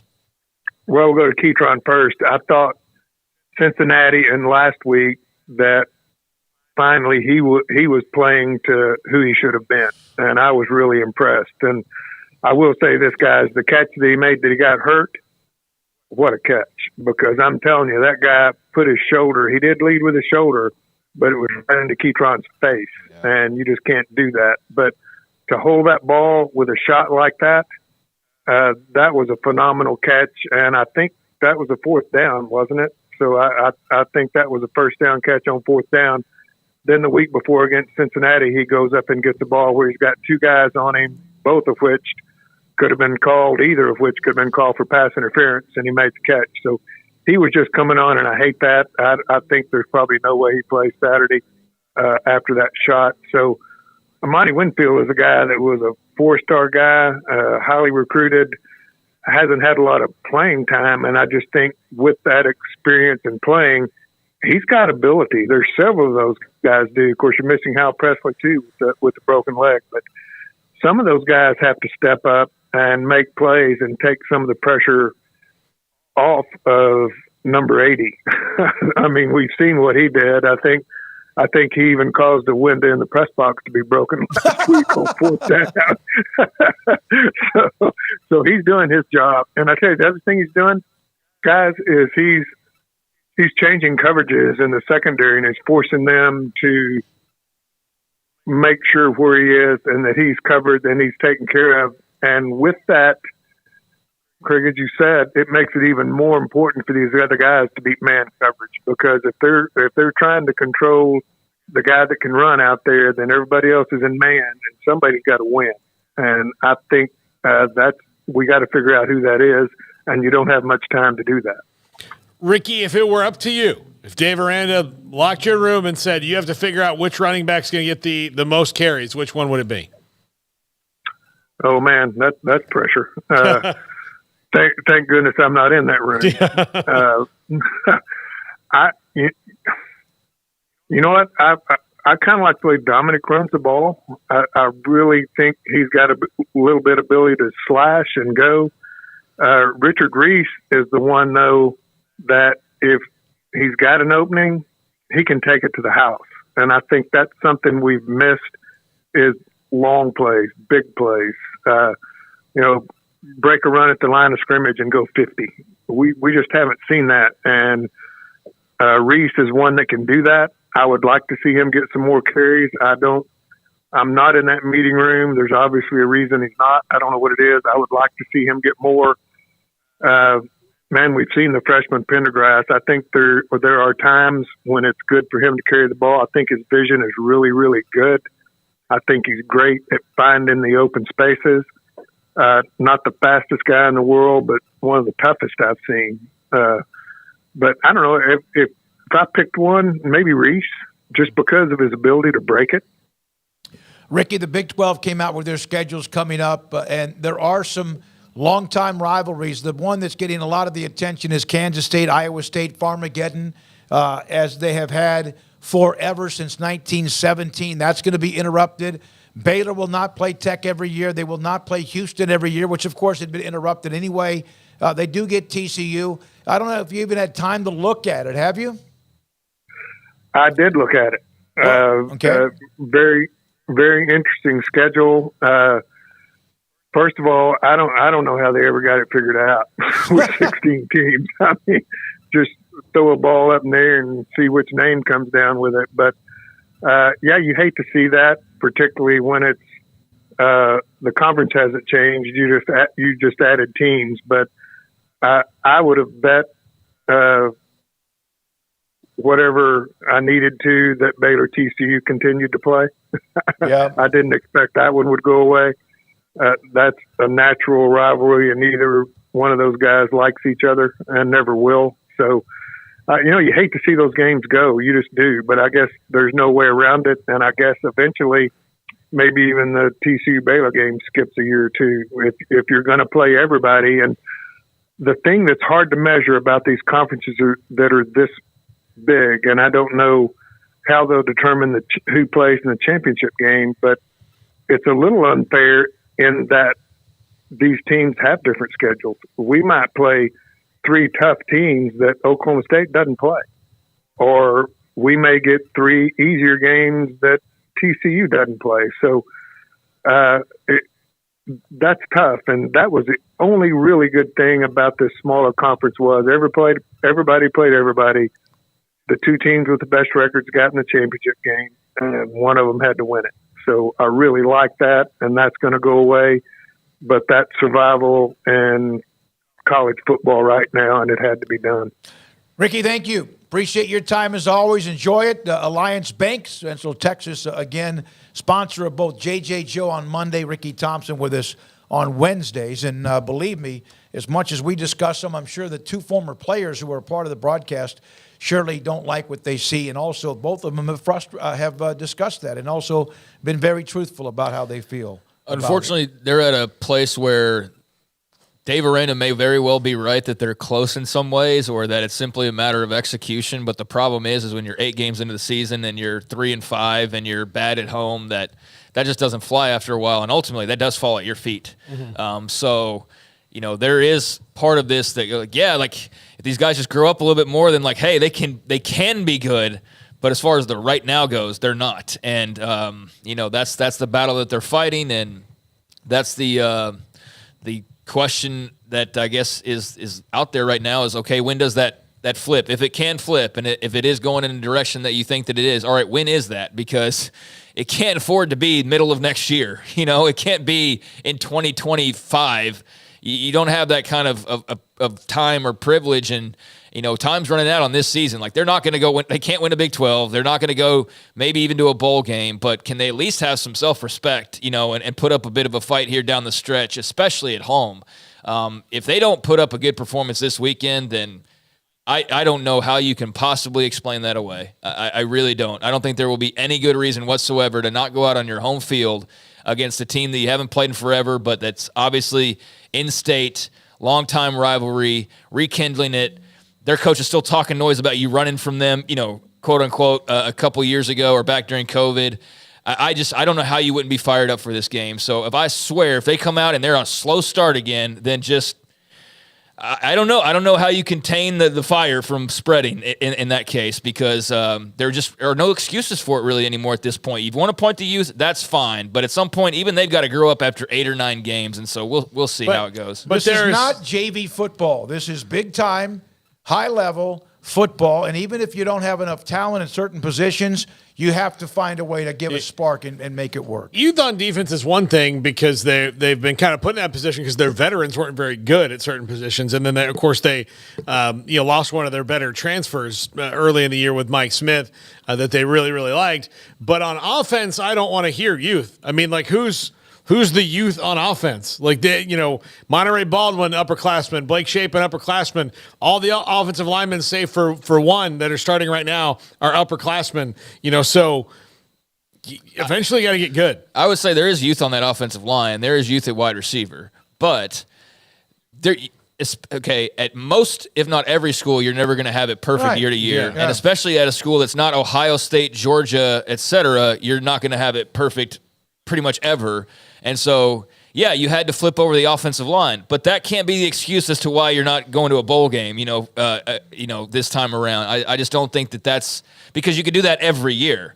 Well, hey, everything else was great. I know we lost 6 games, but our quarterback's not ready. We got to just have him and then the next year it's like, I know we lost 6 games, but our wide receivers are, so you're always going to have something like that. It's just a matter of how you overcome that. And I think the frustrating part as we move on here is that it's not all that different from the complaints at the beginning of the year. It doesn't feel like it's drastically taken steps. 3 weeks ago or 4 weeks ago. Yeah, so it doesn't feel like it's changing for the better or that with each passing week they're getting more experience and getting better. It looks pretty much the same to the naked eye, and that's where I think a lot of the frustrations come in. I agree. And by the way, if you have a young quarterback, at least if you saw maybe a spark and hope from some young phenom type guy, then maybe you could put up a couple of extra losses too. All right, it's 4:25. We have a lot to get to. We will discuss more about the games this weekend, the Big 12 this weekend, the bangers this weekend. And then later on, Scott Drew, as they open up next week on Tuesday against Auburn. And then Colt McCoy, he's going to be inducted into the Texas Sports Hall of Fame, and his thoughts about Texas football this year. And this is 365 Sports. Alan Samuels, Dodge, Chrysler, Jeep, Ram, Fiat, Loop 340 and east of 84 in Waco, and new options, discounts, values, and much more are now available during the Black Friday sales event that's coming up around the corner. The new 2023 Jeep lineup, including Grand Cherokee, including the Grand Cherokee L, Renegade, and Gladiator, and the Wrangler 4 XE. Black Friday deals are today. Start your Jeep adventure right now, along with what we say about what is on the lot, both pre-owned and also of course, brand new cars. Ted Teague, the general manager. Also, Black Friday sales event when it comes to the new 2023 Rams. Rams, Jeep, Dodge, Chrysler, Jeep, Ram, they have a lot that's filled. Also, durable, functional, stylish Ram trucks give you that first-class feel. Premium options like luxurious leather trim seating, surround view cameras, and much more. Those are there. Black Friday sales event, Jeep and also Ram. Ram trucks, Alan Samuels, Dodge, Chrysler, Jeep, Ram, Fiat, Loop 340 east of 84 in Waco. With so many companies and policies out there, it gets so confusing shopping for insurance, and I never know if I'm getting the policy that's right for me. Luckily, I met the team at the Niche Group Insurance Agency. With the Niche Group, you can go to one company and get access to coverage options from many insurance carriers, and you get to speak to a real person about your specific coverage needs. With the Niche Group, I know I'm getting the right coverage at the right price. If you need insurance, talk to the experts at the Niche Group at 1-800-258-8302. Baylor alumni are more than 160,000 strong. When we all join hands to support our university, we don't just move the needle, we move mountains. Working together, we create life-changing opportunities for students on the field, in the classroom, in the laboratory, and in life for generations to come. So get connected. Get involved. Learn how at Baylor.edu/alumni. Did you know that 1 out of every 4 men have symptomatic low levels of testosterone and don't even know it? And if you think you're too young to worry about it, guess again. Low T levels can make you feel tired and grumpy, raise your cholesterol, and cause weight gain. Petty Clinic Low T can set up same-day blood screening and results. So if you're tired of being tired, call or go online at pettycliniclowt.com. It's a private clinic with an atmosphere catering to men. Affordable, only $165 a month, including lab work, office consultation, testosterone injections, and follow-up visits, compared to $300 or more a month in Dallas or Austin. And you don't have to drive 90 miles one way or the other and fight the traffic. Petty Clinic Low T has board-certified physician consultations that will provide the best form of brand-strength testosterone. Contact Petty Clinic Low T for increased energy, improvement in sexual desire and performance, mood, concentration, even a decrease in body and belly fat. Just off Highway 84 and Old Hewitt Drive in Woodway, pettycliniclowt.com.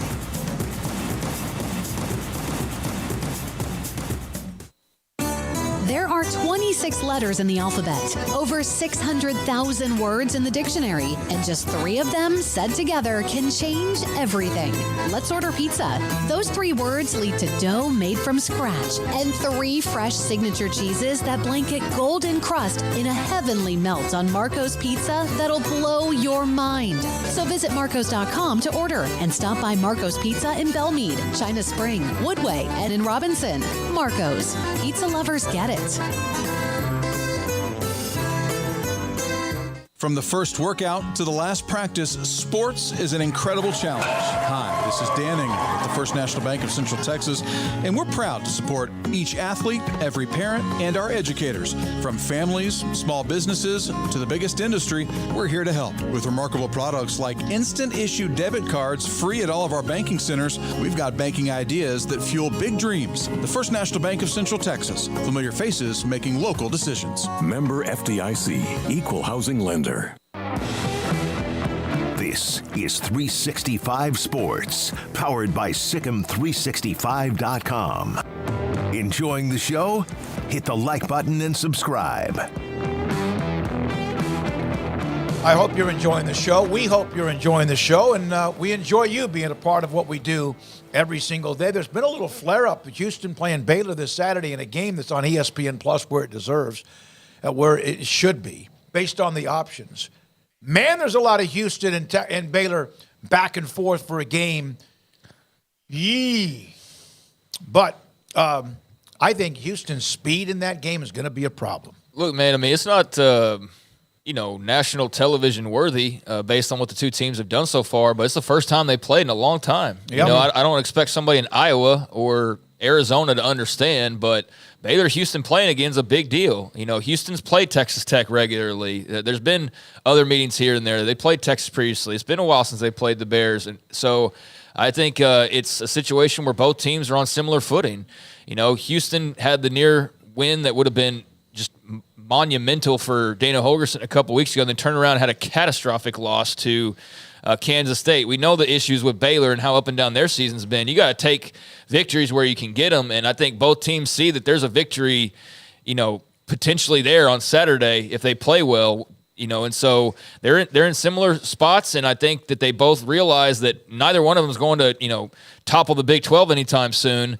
But whoever wins can still make a bowl game. Whoever loses, it's pretty much just done and kaput. And look, who wins, still probably not great odds, but you at least have a shot. So, yeah, there's bragging rights. There's still bowl eligibility potential.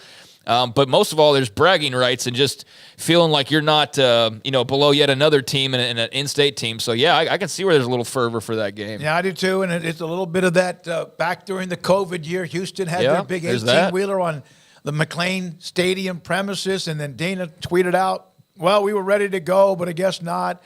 So I think that way Baylor should respond and be like, all right, we'll kick off in an hour. See you then. And then, they obviously would not have been there since they were actually mostly in Houston still. But, yeah, he got his jab in at the time, and that does add a little subplot to this as well. All right, here are some college football notes to get to a couple of them. Oklahoma State and Oklahoma in Stillwater. The game I remember, I know there's been classics, and OU has dominated. A wet blanket will get upset with me on that, but for the most part.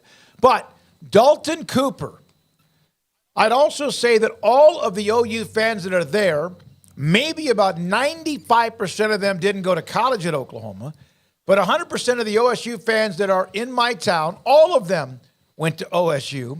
They're just a bunch of bandwagoners for sure. Oh, boy. Yeah. I don't think you can, in any big college, in any college town where there's a major university, I don't know if you can really say that, because you walk around and the T-shirt fans exist in the town, like in the particular town. How many of the Texas fans who go to their games, how many of them are Texas, and they have it because they're the brand of the state for the longest of times. There's massive amount of people that are T-shirt fans at some of those big state universities. Yeah, you can't. I mean, if you grow up, being a fan of it and wearing the T-shirt, and then you wind up going somewhere else, or not like it's a bad thing to not go to college. I mean, you don't. It's not a requirement to make it through your life. I don't know. Like, I see that all the time. Like, a bunch of people didn't go there. It didn't matter. They're still there yelling. Like, if they're yelling and it's affecting you, are you really sitting there going, I don't think these people really went here. They're frauds. Like, no, I can't hear myself think. Yep. Yes, that's one of the only times I've actually seen that pulled out before the game actually is played. That's usually one of those, like, when you're sad about the loss and you're trying to just get a dig in because you're pissed that your team got beat. That, oh yeah, well, you didn't. Most of your fans didn't go, try to save face and feel better about the fact that you still lost. He's from Prague, Oklahoma, with a population of less than 2,400 people, and I don't know how that. I'm not going to spend the time to get into the demographics of that. So, I mean, if like 1,500 people in that town went to Oklahoma State, that's a pretty good rate, but it's still 1,500 people, and that's a pretty remarkable feat for Prague, Oklahoma, if there's that many Oklahoma State fans across the board. But I mean, I get it's rivalry week. You talk trash. Oklahoma does have more T-shirt fans, which I don't think is always a negative phrase. And I think Texas does too, and Michigan does too, and Georgia does too. And I think it just speaks to those big brands. I think it speaks to, the fact that they are, NFL teams for a lot of people. And so, yeah, there's not that automatic connection necessarily if you went there and you're the only ones allowed to root for that or whatever. But, I mean, it's a nice little dig, and it's one that I'm sure is pretty much one of the constant digs that you can make if you're an Oklahoma State fan against Oklahoma, because you're not talking trophies. You're not talking the rivalry itself. You're not talking really much any category at all. So that is where you can get a dig is, hey, we had more people, or we have less T-shirt fans. Yeah. And if that's the best you can do, well then, hey, you can have that one, pal. That's fine. I don't think, and I know, Smoky, you won't get this argument. I don't buy what? You won't get the reference. You want the reference. I don't buy they're muggles. They're not real magicians. Like, you do magic, you do magic. Yeah. All those things. Yeah. That stuff I don't really buy. I wonder how many. That's a Harry Potter reference, yes, by the way, Smokey. I knew you wouldn't get it. You're right. You know who loved T-shirt fans? Cal. Yeah. Stanford. Places that don't pack their places, they would love some T-shirt fans, but they just had their graduates and look at the situation. Cal thought they had 15 extra people there to watch a game the other day, and they had to kick them out for protesting. Yeah, so, exactly right. Yeah. I think in the meeting, like, we're most disappointed that they protested and delayed the game. We're second most disappointed that's 15 people we didn't get to sell hot dogs and sodas to. The protesters were so confused when a football game broke out in the middle of the protest. Okay, yeah. I don't know if that's the first one, but is there any surprise whatsoever the first one was at Stanford? That's the school that Cal is the one that had to delay a game. Yeah. And I thought it was going to be for something real, like, a big major issue. Because if you're going to do that, if you're those 15 people, if you're going to do that, you better make it count. Like, be protesting against a war, against a dictator, against mistreatment of a marginalized group. Like, no, it's just one professor that we were upset got fired for allegedly stalking someone. So we don't think that should have happened. Like, I really think if you've only got one arrow in the quiver, you really shouldn't fire it on that. Yeah. Yeah, I agree. Now, I'll tell you this, comparing that most fans are T-shirt fans or not, I don't care. I never have cared if that's your team, wear the T-shirt. That's like saying, and this is the common thing this week in the World Series, it's the least watched World Series. So if you're a Rangers player or Diamondbacks player and you win it, or a fan of either one of those teams, I don't give you know what about that. No. I don't. It's not, oh, my God, we should give the trophy back. I do think there's an element of the T-shirt thing that, you know, if you did go there, then you know what it's like to live on campus and go to the day-to-day and know what the little restaurant around the corner is and where you studied and all that. And so you do have maybe a more romantic version because it's more personal and you live that versus somebody who, you know, it's a family thing or it's a hometown thing or what have you, but yeah, that's not an argument that holds a lot of water. And yeah, it's similar in that I'm going to tell you right now, if the Rangers win tonight, I don't care about the TV rating. I do not care. It will not matter to me ever in my life. It's never mattered to me ever in my life. We talk about them because they can be interesting, but it has no bearing whatsoever on my fandom. And some Yankee blowhard or some Astro fan or whatever can tell me that 5 people watched, and I will just laugh because I don't care. All that matters is them winning that World Series, and it doesn't matter if it's 1,000 people, 1 billion people. Doesn't matter. Yeah, just me win too. the game. I've seen that kind of flare up, and even after the law.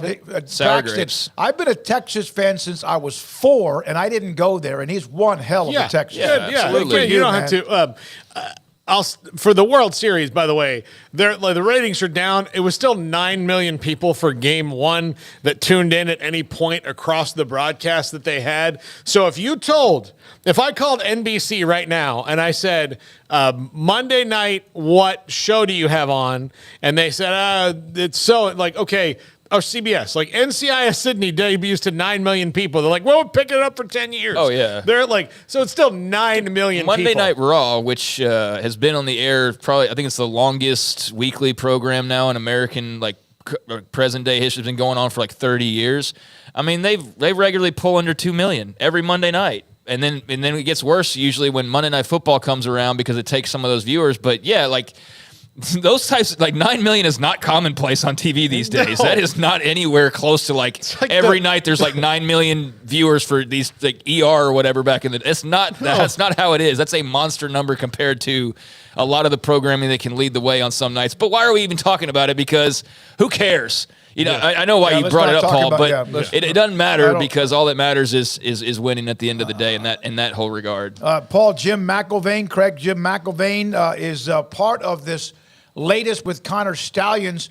He made a comment, a 47-second comment. We can't play the audio about he doesn't know how, if in fact this is Connor Stallions on the sideline with a T-shirt and a credential or lanyard, whatever. And it was like, I didn't know. No one knows. We're doing our double. And then Matt Hayes made this comment. Tell me what you guys think about this. McIlvain still hasn't learned. The cover-up gets you fired. Just say I knew Stallions from my time at Michigan. He asked to come see us for a game. I gave him a pass. I have no idea what he did on the sidelines. I was coaching a game. End of story. Yeah, because he's denied it, right? And he said that he doesn't know what happened. But Connor Stallions was clearly there. Still think it's Photoshop. No, it's not Photoshop. He was clearly there, and he was wearing, not only that, here's the other questions that they need to figure out. So somebody gave him a pass, and he either bought Central Michigan gear, or you also gave him gear, because he's wearing a hat and a shirt to blend into the sidelines. And he's got these Spyglasses as well, apparently, which... Thanks to the people at Buckeye Fanatic, you knew this was going to happen. Or Empire, Buckeye Empire, that found the glasses that he's wearing, which will retail for about $250 if you guys are interested in getting some.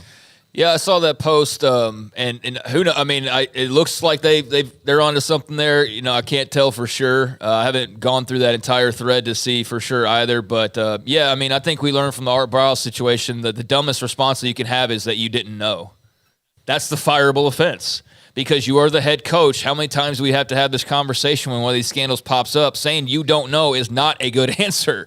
It is not an answer that prevents you from being fired.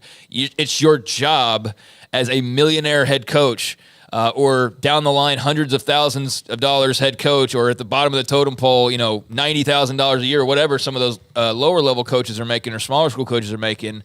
Regardless, whatever you're getting paid to know everything about your program. Bottom line, period. There is no argument. Now, if there's like some whole other thing going on that's outside of your program and it's not taking place anywhere near whatever, like guys have like some scheme going on, then I can see where you're unaware. But as far as this goes, some guy on your sideline regularly standing by you, whispering in your ear with a big bundle of papers and mysterious trips that where are they getting the money for all these plane tickets and all of these seats? And I mean, it looks like a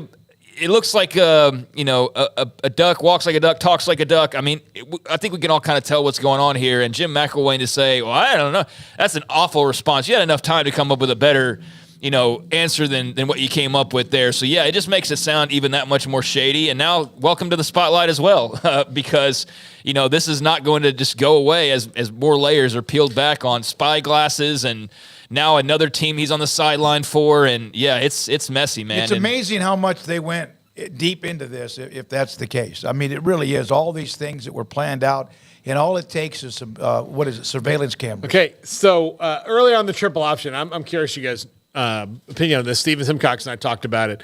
At the end of this, too, I'm really feeling sad for Connor Stallions in a way, not because, he made all these decisions himself, but at the end of the day, when Michigan, so say Michigan wins this national title, like, he's not going to get any credit for it. He's now cast a pall over it, and even if they had never caught him, what are they going to, like, is Jim Harbaugh going to put him up in front of the team and be like, hey, you guys all know this guy. We can't say what he does, but you guys all know him. Let's give it up for Connor. No. Like, what is it all for? Just personal ego. Yeah, I guess so. Yeah, I think that dude feels like he's a part. The guy wrote a manifesto, Paul, about guiding Michigan football into the future with another guy that was however many pages long that was in the initial reports it said. So, a love for Michigan football, for one, is apparently a driving force. We don't know, like, what is he getting paid potentially or allegedly or whatever? What is the payoff? And I think for some people, you don't care about the spotlight. Some of the most successful and enriched and happy people are the ones that you don't even know exist, half the time, right? They're not the ones that are necessarily out in front of the camera. So maybe him or anybody similar positions that just have a guiding force in what's going on and don't care about getting credit for it, but know that they have, they're part of the credit for why it's happening, then that's good enough for them, I suppose. But yeah, he got some kicks out of it, if it's all true. But again, it stinks to high heaven. I know there's a lot of Michigan fans that for everything, they're like, hey, it still doesn't prove anything. And that's true. Like, there's still a lot to unpack and a lot to prove, and nothing's close to being finalized here. But it does stink to high heaven, and him suddenly appearing on the, that picture of the CMU sideline and these potentially fishy glasses with a camera in them, and it's like, what is going on here? So it's a fascinating story that has a lot more to go, it feels like. We're nowhere close to the finish line just yet. All right, it's very, very interesting because I had this planned out anyway, Garrett, because we've been talking about T-shirt fans. There is a link now, bearskins.com, where there are now 8 to 10 different shades or colors of 365 Sports T-shirts. You can go online. That's one. You can go online, order them. I ordered 3. I haven't gotten them yet. I saw where I got an alert that they're out for delivery at some point, maybe today. But if you want to, that's available. I will then send you the link here in a minute inside of the chat room for you if you want to go in and get yourself a T-shirt or two, or none, that's fine. Well, don't get none. That's not. We don't want to encourage that, I don't think. But no, get 50. There's different colors, I think, based on my best understanding from Brian put it together of the Big 12 schools. So if you're a Texas Tech fan, you want a red and black one, there's a red and black one there. If you're a Texas fan, there's an orange and white one, I believe, there, so on and so forth. So there's Big 12 colors, I believe. Don't know if they've got every single option. I need to go back and look because it's been a couple of days. But, yeah, if you want to jump into the T-shirt party, welcome, and we'd love for you to buy some shirts. So yeah. All right, so there you go with that. 4:47 is the time, 365 Sports. And so, again, some of those, if you want to get some T-shirts, that's great. All right, Garrett, Big 12 schedule. The Big 12, and we have mentioned this, and we're going to do our picks tomorrow. We will do our picks tomorrow.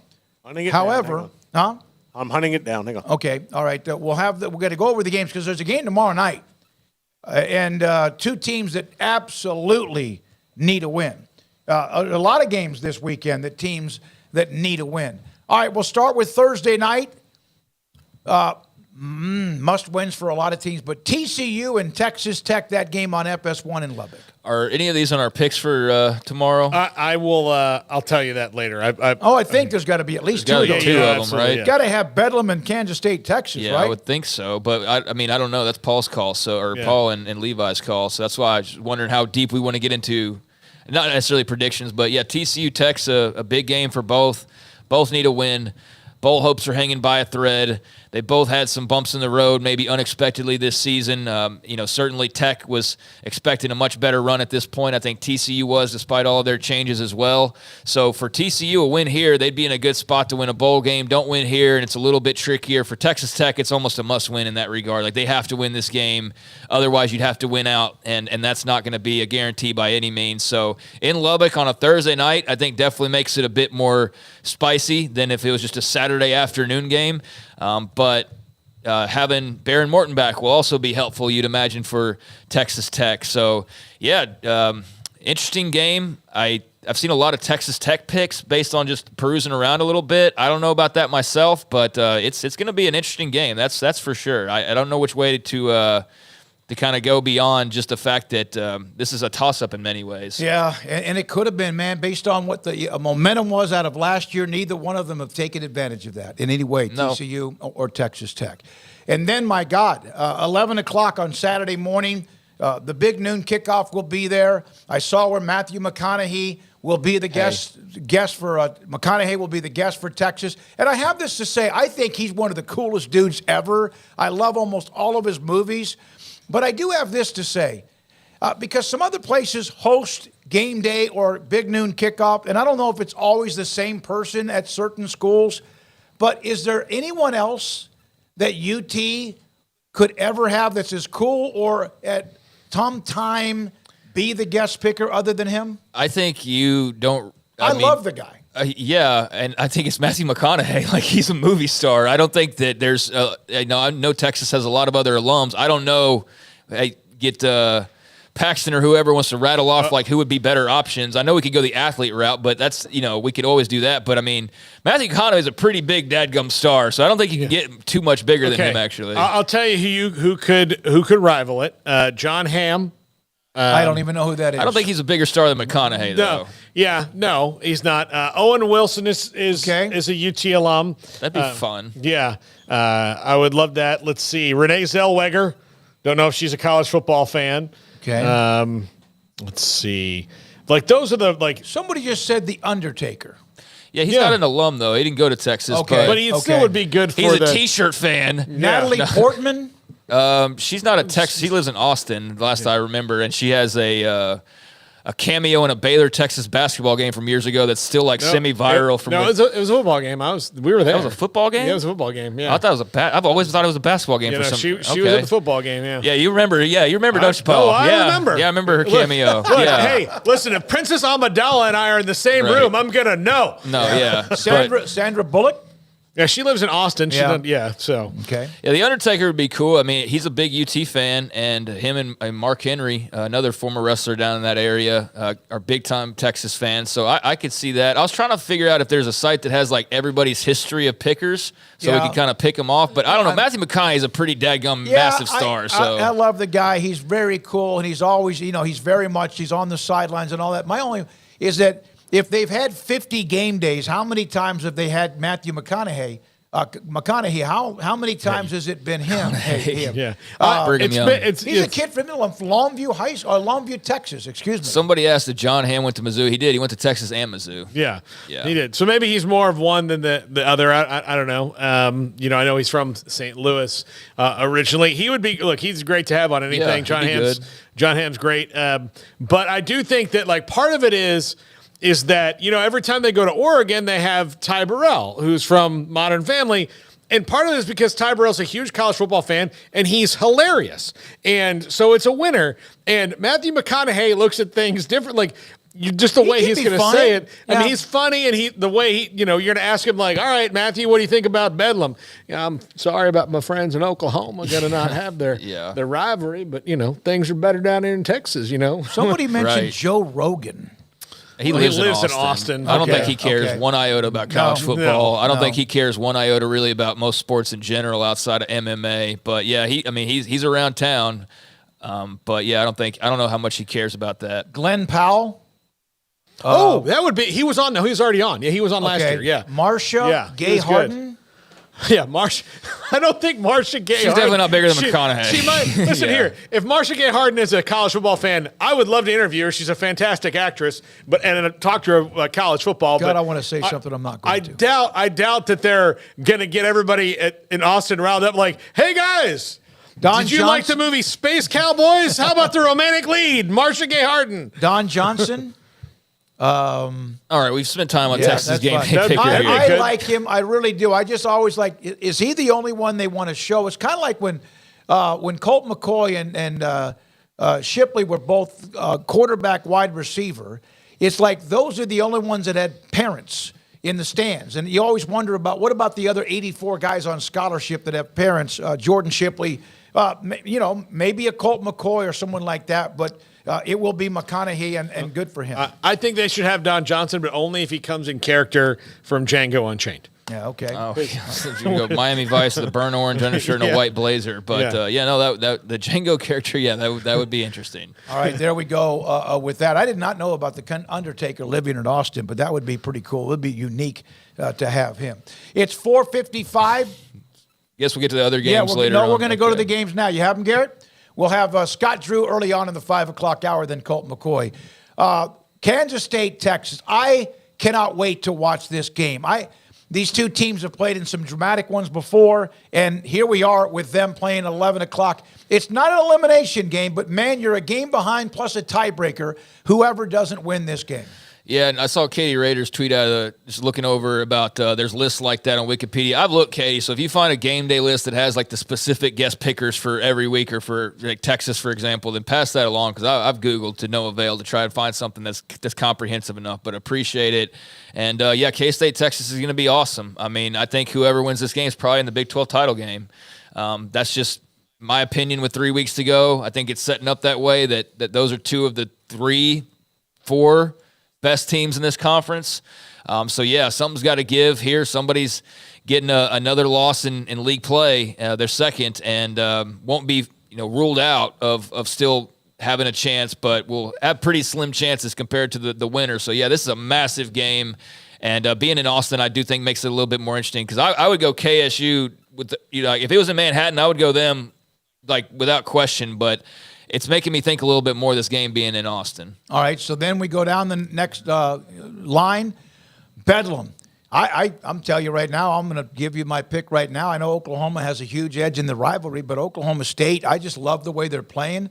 I still wonder about OU's defense at times, but I think Oklahoma State, to me, will be my pick. Well, I'll give my prediction tomorrow when we do picks, but I think it's going to be a great game. You couldn't have set it up really any better for Bedlam other than if they were undefeated or one-loss teams and you were setting it up for, the whole ball of wax there at the end of the season. Now, Oklahoma still got an opportunity there if they win out, but, even then they're going to have some help from other teams losing as well. So, this is a sexy matchup, given Oklahoma State's resurgence. Oklahoma's not rolling in here with a lot of steam, though, So there is that element to it of one team's hot, and it's not the Sooners. But being in Stillwater, that atmosphere is going to probably be wild. And I guess the only thing you could have done to make this better, other than both of them being one-loss teams or both of them being undefeated, would be to be a night game.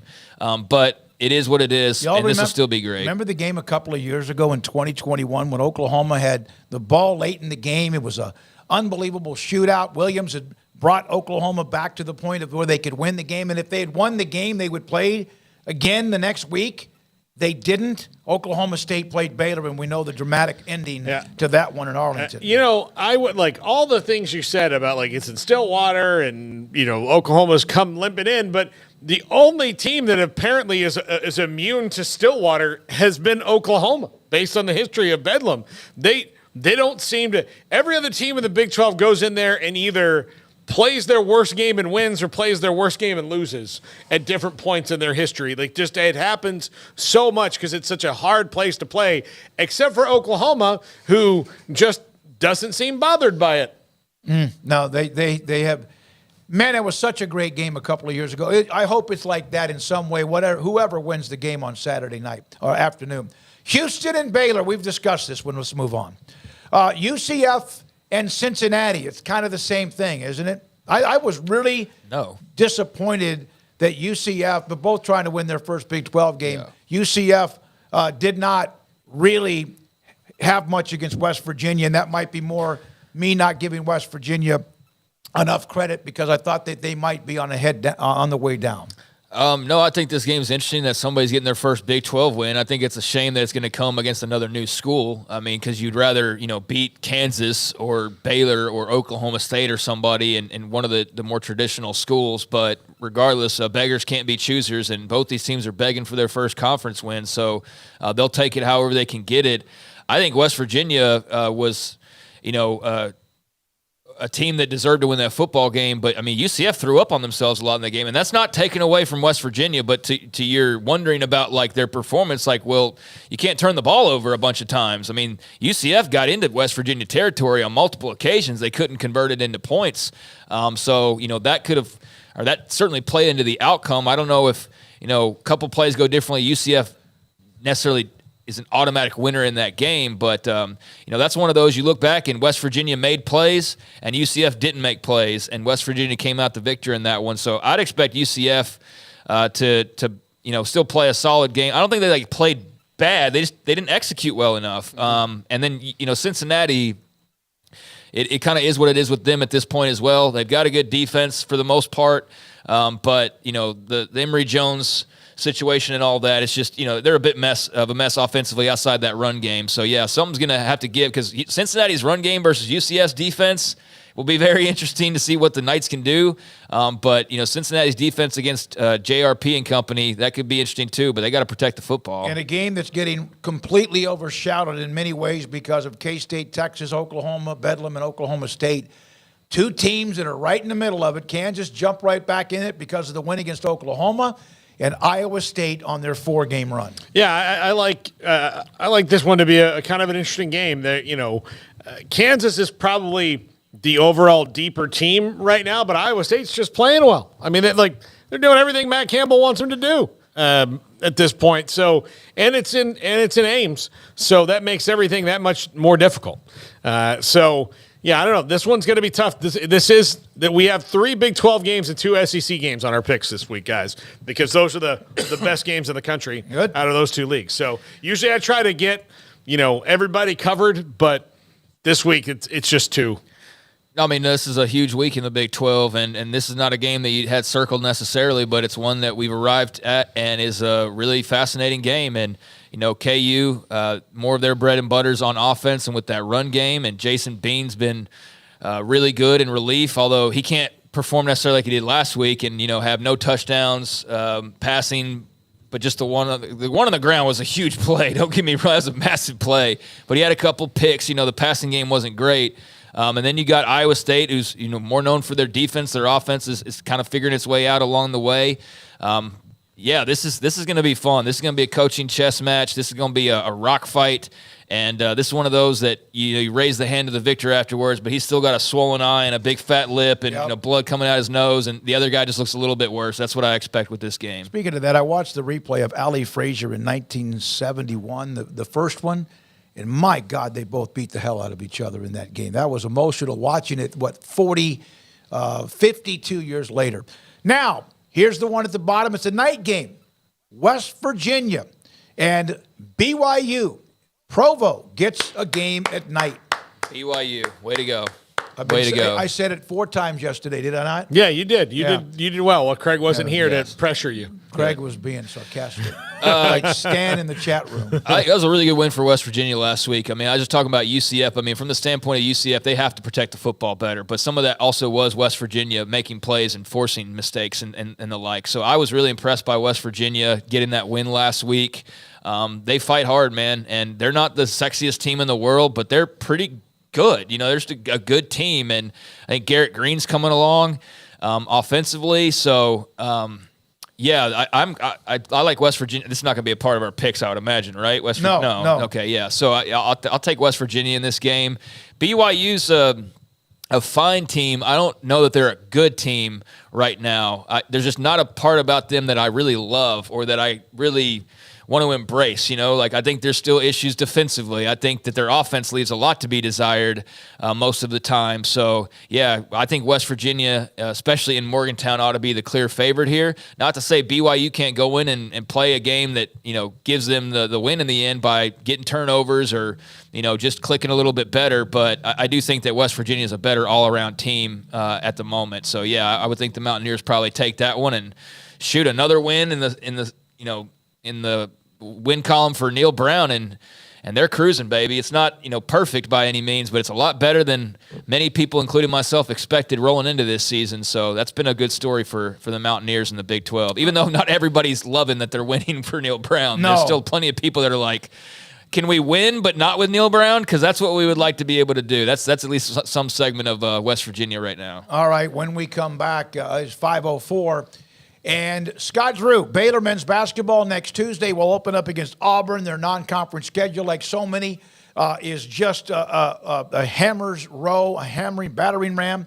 And, of course, winning the national title in the last couple of years, they've gone out a lot earlier than anyone thought. We'll hear from Scott Drew, Colt McCoy at 5:30, Paul's Top 5, and so much more. This is 365 Sports.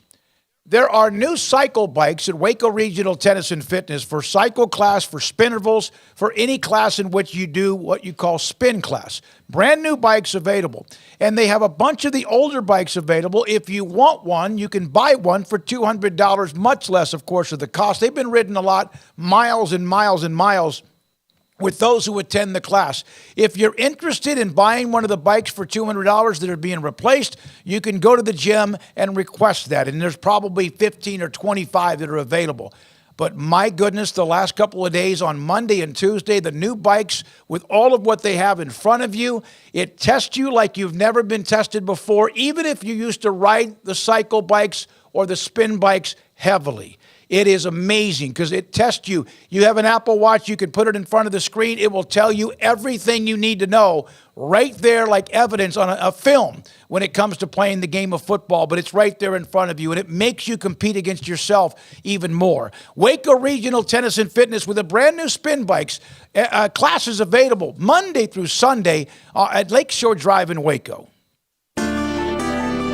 One size fits all. That may be all right for an adjustable belt or cheap sunglasses. When it comes to your financial needs, no one wants a one-size-fits-all strategy. Cam Heathcott, your Edward Jones financial advisor, knows that his most important goals are yours. That's why we take the time to understand your needs. Knowing you, that's how Edward Jones makes sense of investing. Cam Heathcott in Conroe at 936-756-7717. Edward Jones, member SIPC.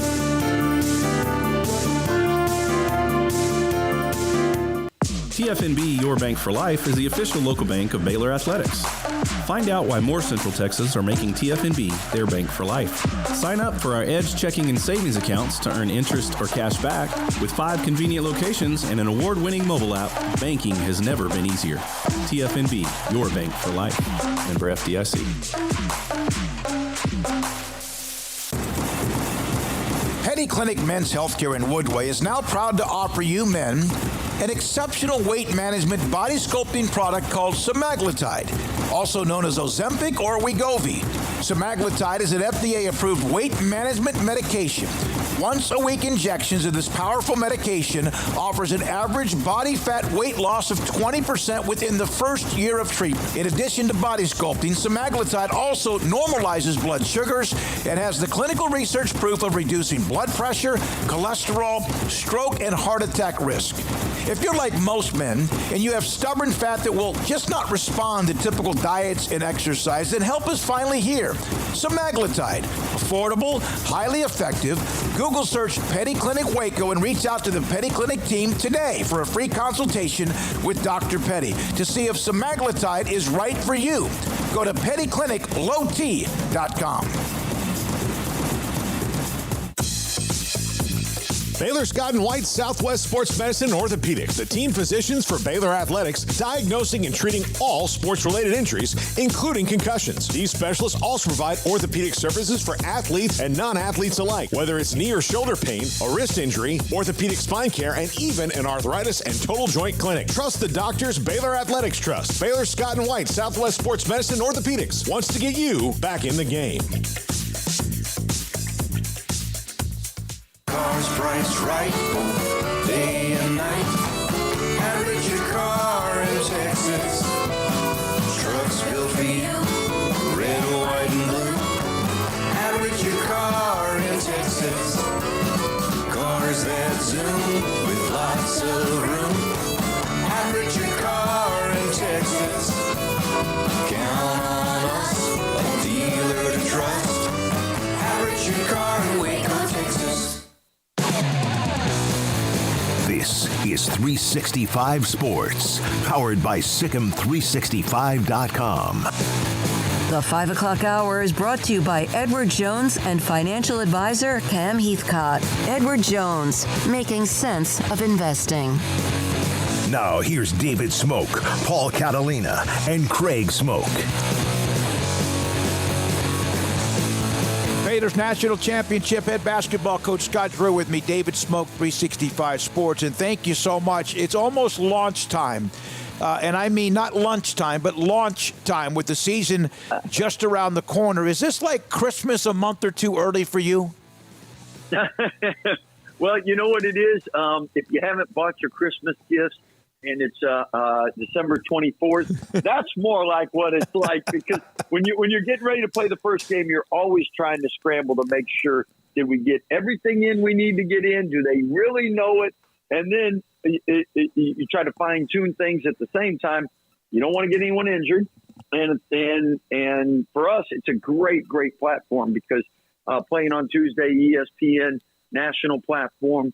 A lot of eyes on the Baylor-Auburn game. It'll be a good experience for both of us to see just where we're at and what we need to work on early in the year. So these secret scrimmages, so to speak, that everyone knows about, how can that be that they're secret and everybody knows about them? And you probably had as much of a test, as does Gonzaga, as anybody. What did you learn from your team? A couple things. One, playing against why people do scrimmages instead of exhibition games is because scrimmages can be, you can format it and set it up however you want it. You can play 3 25-minute games.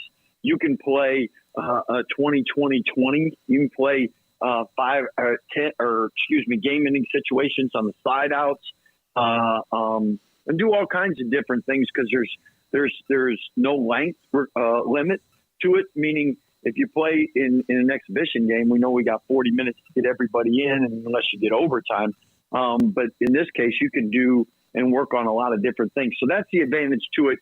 So you can give everyone more minutes, more opportunity to play, and it's a much better evaluation tool for coaches. At the same time, when you play quality competition, it's really beneficial as well from the standpoint.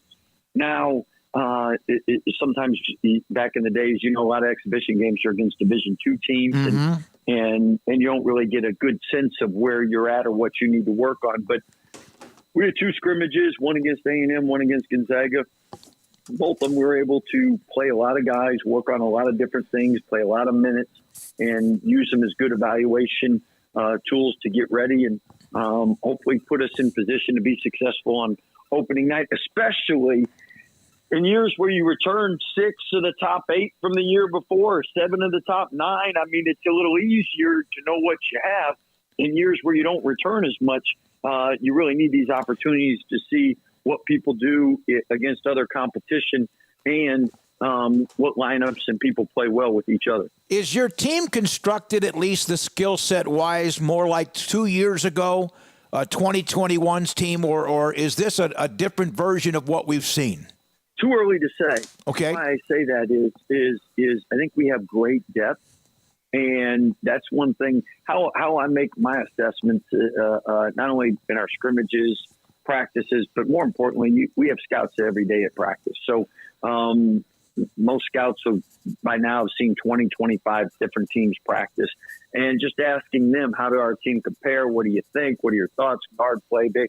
And the consensus for this year's team has been depth-wise one of the best, if not the best in the country. So I know 1 through 11, we got a lot of options.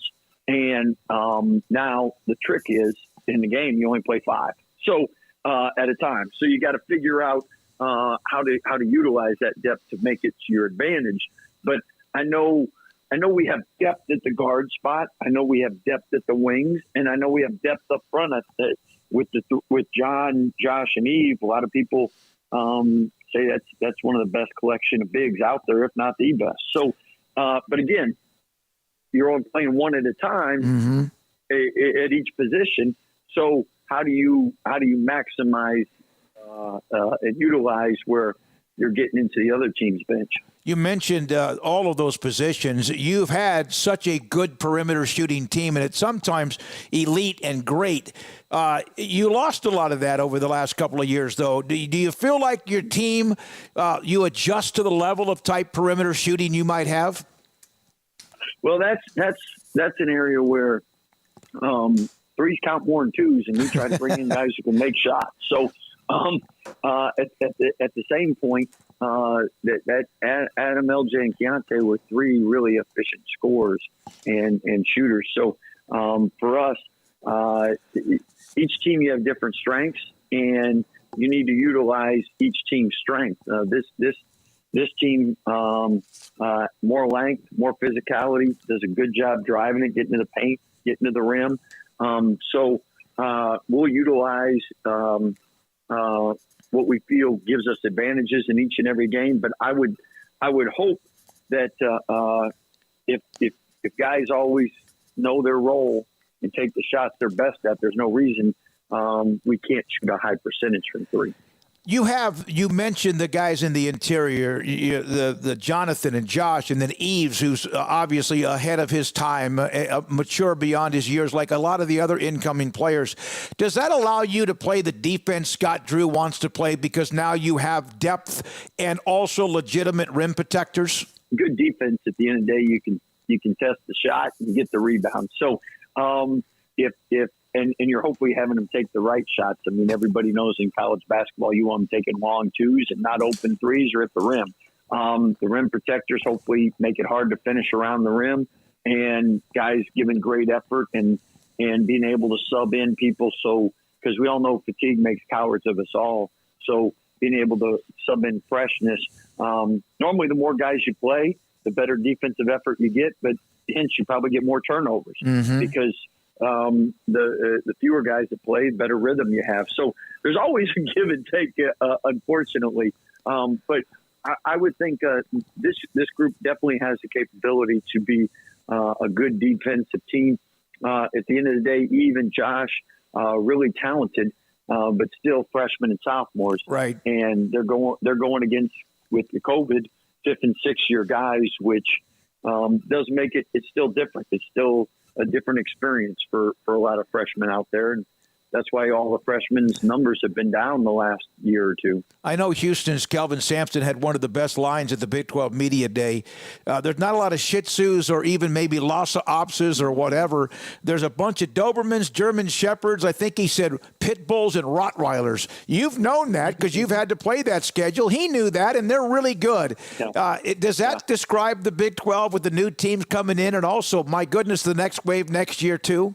Since 2014, it's been the best conference. And the great thing is with the last few years, the question was what conferences would last. And now everybody knows the Big 12 will last. And the commissioner and Mac and Linda have done a great job in helping out with that. They've made sure the schools that we've added haven't made us worse, but have made us better for the long term. And basketball wise, it's the strength of our league is always been top to bottom. When we've been ranked the number 1 league analytically, it's not been because of 2 or 3 schools. It's been every night is a battle, and it's going to continue to be that.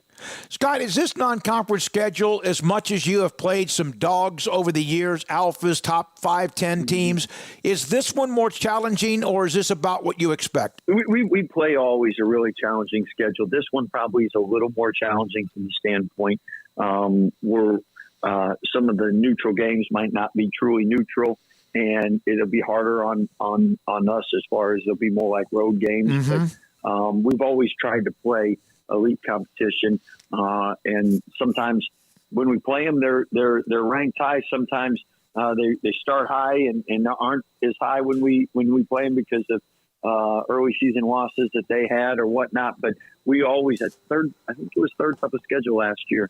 We always try to challenge ourselves. But if you come to Baylor, you want to play against the best, and the Baylor fans, they want to see us play against the best. And at the end of the day, the NCAA allows us to play the best and not penalize us to where wins and losses are more important than who you play. Last thing, and thank you for your time as always. I can't wait to start to see the games at the Farrell Center and eventually the Foster Pavilion. We've mentioned some of what you have. What do you feel like following the scrimmages that maybe is something you're going to have to tweak pretty quickly? Well, turnovers with 10, 11 guys, a lot of new guys. That's probably the number one thing we got to shore up. And then the other thing is we've been grinding pretty hard, and you normally slow up, lessen up, make sure they got their legs come season time. So we're in that transition part of it now. So we take care of the ball, fresh legs for shots, defense keep improving. And again, Auburn's Final Four team. It's a great way to start the year out and see just where we're at against a team that returns quite a bit from what they've had. I think 6 of the top 8, something like that. 1, 2, 3, 4, 5. 5 in the top 7, they return. You know what? It's time to go. And not only you have to go, but also it's time to play the games and get going and have evidence and see what happens. And it's great, man. It's time, and everyone's so pumped up with what's happening with your program. Scott, thanks for your first interview with us throughout the season. Can't wait to get you back on again, and have a great week. Hey, sounds great. Appreciate you. You too, Baylor fans. Scott Drew on 365 Sports. Again, they open up with Auburn. We'll also on occasion have Nikki Collin, Baylor women's basketball coach. They'll have a chance to visit with her on occasion throughout the season. And now we come back with Colt McCoy around the corner and much more. Paul's Top 5. This is 365 Sports. PettyClinicalOT.com. Dr. Kent Petty. He can help you become the man that you want to be, need to be, in a lot of cases used to be. As men get older, their testosterone level, I'm doing this live. Testosterone level can drop. It's part of father time. It's part of just what happens. Not everybody. Some have issues with cholesterol. Some have issues with high blood pressure. And there's also reasons behind that you could also get better and healthier. But still, even then, it could be just part of who you are and your genetics. With low testosterone, it happens. It drops as you get older. 1 out of every 3 to 4 men have symptomatic issues of low testosterone, from sex drive to ED to energy to sleep habits aren't the same. It could be all of the above. If that is you or could be you, Dr. Kent Petty and his staff want to help you out. Here's what they can do. You go to their website, PettyClinicalOT.com, contact them, email or phone number, tell them I sent you. They will then set you up for an appointment to go to a lab to get your blood work. They get the results. Dr. Petty and his staff will be in touch. If your testosterone levels are too low, he has the option for you to get into a program to increase your testosterone levels so you can become the high-performance man you want to be, need to be, and used to be. PettyClinicalOT.com. You don't want to miss our best price deals during the Black Friday sales event at Allen Samuels. This month, you can save big on the truck you've been looking for, like the new 2023 Rams. Shop our great selection of inventory in-store or online today at Allen Samuels in Waco. With so many companies and policies out there, it gets so confusing shopping for insurance, and I never know if I'm getting the policy that's right for me. Luckily, I met the team at the Niche Group Insurance Agency. With the Niche Group, you can go to one company and get access to coverage options from many insurance carriers, and you get to speak to a real person about your specific coverage needs. With the Niche Group, I know I'm getting the right coverage at the right price. If you need insurance, talk to the experts at the Niche Group at 1-800-258-8302. Pizza, burgers, and Bears football. There's no place around Waco that serves them all other than Bubba's 33. Come show your green and gold and enjoy some of Waco's best food and beverages while watching your favorite team, the Bears. When real Bears fans get hungry, Bubba's 33 is the #1 spot for ice-cold drinks, hand-stretched, stone-baked pizzas, and bacon-infused burgers. Join us for indoor or patio dining. Bubba's 33, Waco's restaurant and proud supporter of Baylor Bears football. Sick 'em, Bears. Looking to connect with Baylor alums in your area? Baylor alumni can help. Looking to host a watch party in your city? Baylor alumni can get you started. Want to step out in your community and serve with other alums? Baylor alumni is your connection with the university and each other. Let's get started. Learn how at baylor.edu/alumni. Samantha Duvall, Marketing Director for TexasBeefHouse.com. You know all about their great Wagyu beef and product they have. You can go to TexasBeefHouse.com for anything you want to order. But, Samantha, thanks for your time. There's an auction coming up in the month of November. Can you tell us a little bit about that? Yeah, so November 11th, we're having our first public beef auction. It's going to be here at our ranch in White House, Texas. It's going to be a live auction. You can bid in person. You can bid on the phone, or we'll also have it online. We're auctioning off Wagyu and Angus beef. We'll have 30 to 40-pound bundles. They'll be full of steaks, hamburger, and primals. This is perfect for not only the restaurant owners, but also homeowners. So if somebody wants to load up your deep freezer with some great product from a place that is just delivering all of the time, with Wagyu from their ranch to your plate, TexasBeefHouse.com.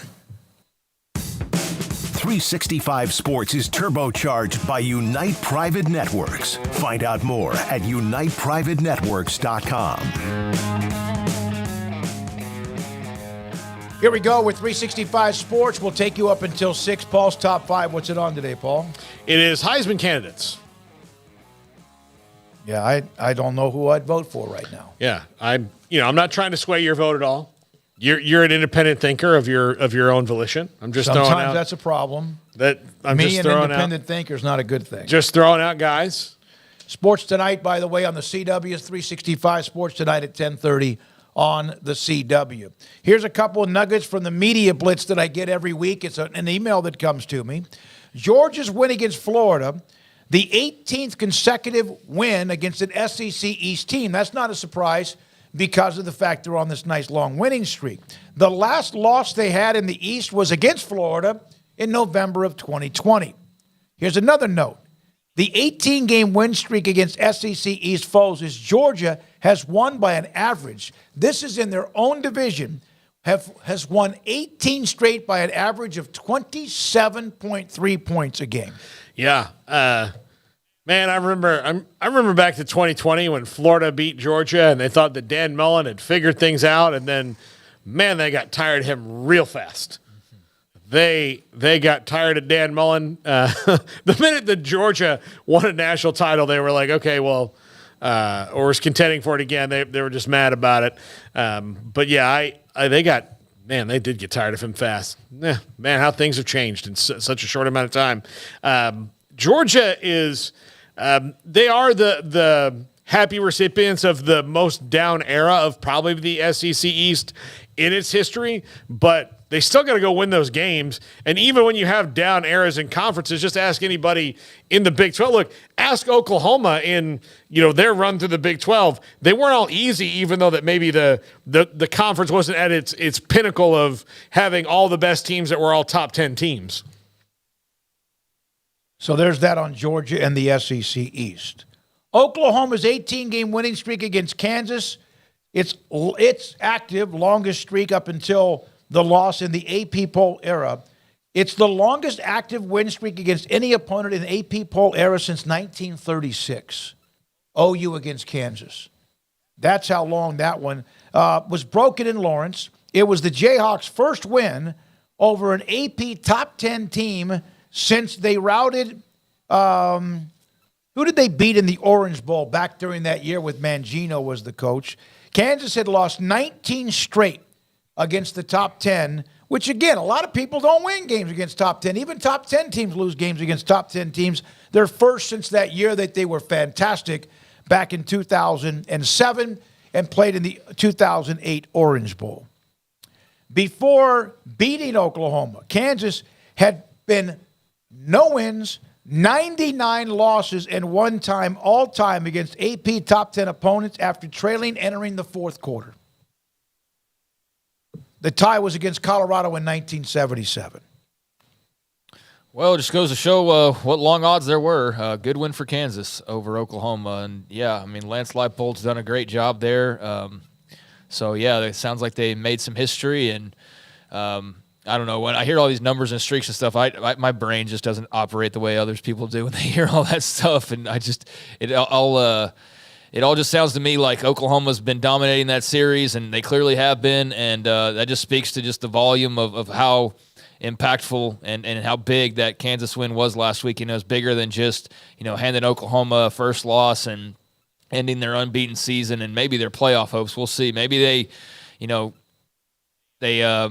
put the first dent in Oklahoma even being able to get back to the Big 12 championship game for all we know. So, yeah, there's going to be wide-ranging effects from that win, but most of all for Kansas and just the fact that they can hang their hat on changing some pretty poor history against the Sooners. So, yeah, that was massive for Leipold and company. There aren't many shutouts anymore, are there? There just aren't many because the game is so fast-paced. That doesn't mean there's not people playing defense and do just shut people down. No, but I do think that this is an era where because you have there are more blowouts because of that now, where you have more 20-point games in the fourth quarter than you used to in the 70s or 80s because offenses play like that. So there's a lot more defense, like NBA All-Star game defense, where it's like, look, we're going to play back. We just want this game to get over with. There's no way that you guys can score 36 points in 8 minutes. You mean like 50 to 20 type score? Yeah, those things. So you might get some points in the back end because you're trying to play because you don't want anybody to get hurt. You just want to get it over with. Louisville, in their win against 20th-ranked Duke,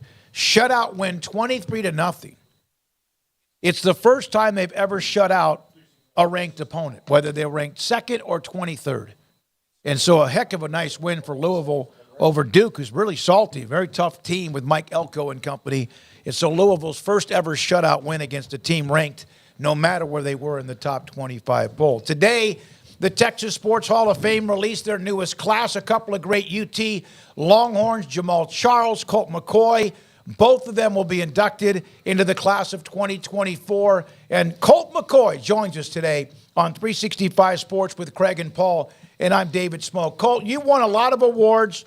You earned a lot of the awards, all of them. What does this mean to you in your home state? Oh, man, I am so humbled and honored. I would say growing up in Texas, I never dreamed of being inducted into the Texas High School Sports Hall of Fame, which was last year, or even having the honor of the Texas Sports Hall of Fame this year. And, man, to get to go in with one of my teammates, Jamal Charles, seems like it's an awesome class. A lot of great coaches, Jackie Sherrill, Mike Leach. Man, really, really cool, and I'm extremely thankful. I mean, obviously, you athletically carried Jamal, so he owes all this to you. But I'm still mad at him. I'm still mad at him for leaving after the 2007 year. We would have been pretty good in 08. Yeah, you were good in 08, but you would have been even better. Yeah. No, he went off to make everybody's fantasy football teams a lot better as well. No Colt. doubt. No doubt. But you right now, Texas is enjoying a renaissance in which they haven't seen since you guys left. What's it been like for you to watch Steve Sarkisian shoot some life back into this program? Yeah, it's been awesome, man. Fans just like you guys. I want to see him win and be successful, and seems like Sark's got it dialed in, and hopefully, they can finish strong through the Big 12 play and, win a conference championship for their last year in the Big 12. That would be pretty awesome. Cole, did you get a chance to watch much of Malik Murphy? And just if so, what were kind of just some of your initial thoughts last week? I thought he did great. I mean, his first game, I remember my first game. I don't know if I played that good. So I think he did a great job, and obviously he's well coached. Spent a lot of time with Coach Milwee and Sark, and those guys are prepared week in and week out to play, and I know Arch is ready to play too. So they've got a really good quarterback room, and I think they have a tough test this week against Kansas State, but I've got full confidence in them to play well this week. Colt, your thoughts about the improvement. You hear about a team that improves the most maybe from the first game to the second game, or maybe during an off week if it's early enough or even late enough. But the improvements that a quarterback can make by just getting the snaps live and the second time around, even though K-State is really good, and how much that can help. Yeah, I think experience goes a long ways, right? I mean, I would say I'm in my 14th season in the NFL, and if I jump back out there, I'll still be learning. I'll still be growing up, right? Still trying to figure out something that I can be better at. So that's a massive learning curve. But from your first game to your second game in conference, it's hard to step in and play like that. So I think he did a wonderful job, and I think you'll see him be a little bit more comfortable early in the game. I think for the most part, it's normal. Some of the mistakes or some of the turnovers, the speed of the game is just faster, right? You just got to speed it up a little bit. And I'm sure that he's being coached on that, and I'm sure he'll be ready to play this week. So be fun to watch. Colt, are you getting calls right now to come back? I mean, it's that time of the year where people might need quarterbacks with experience, and you fit that bill? You know what? My body's never felt this good in the fall. I feel really good. I feel very fortunate for the time that I've had in the NFL. Certainly, I've taken a bunch of calls, but I think it'll just have to be the right situation. And if it is, then I'm staying in shape and ready. But at the same time, I'm not just evaluating it for myself. I've got a wife, 4 kids, and beautiful family, and spending time with them right now has been really, really fun. So. I'm in a great place. I'm very humbled and excited about coming out there in April for the Hall of Fame. Colt, I did a radio show with Quan Cosby many, many years ago now, and it was right after Jordan Shipley.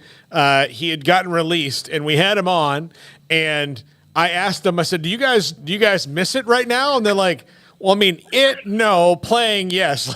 It was a weird kind of feeling that they couldn't describe of I mean, you miss it, but he's like, I've not been in a roster in 2 weeks, and I feel amazing. So it's a weird thing to describe, isn't it?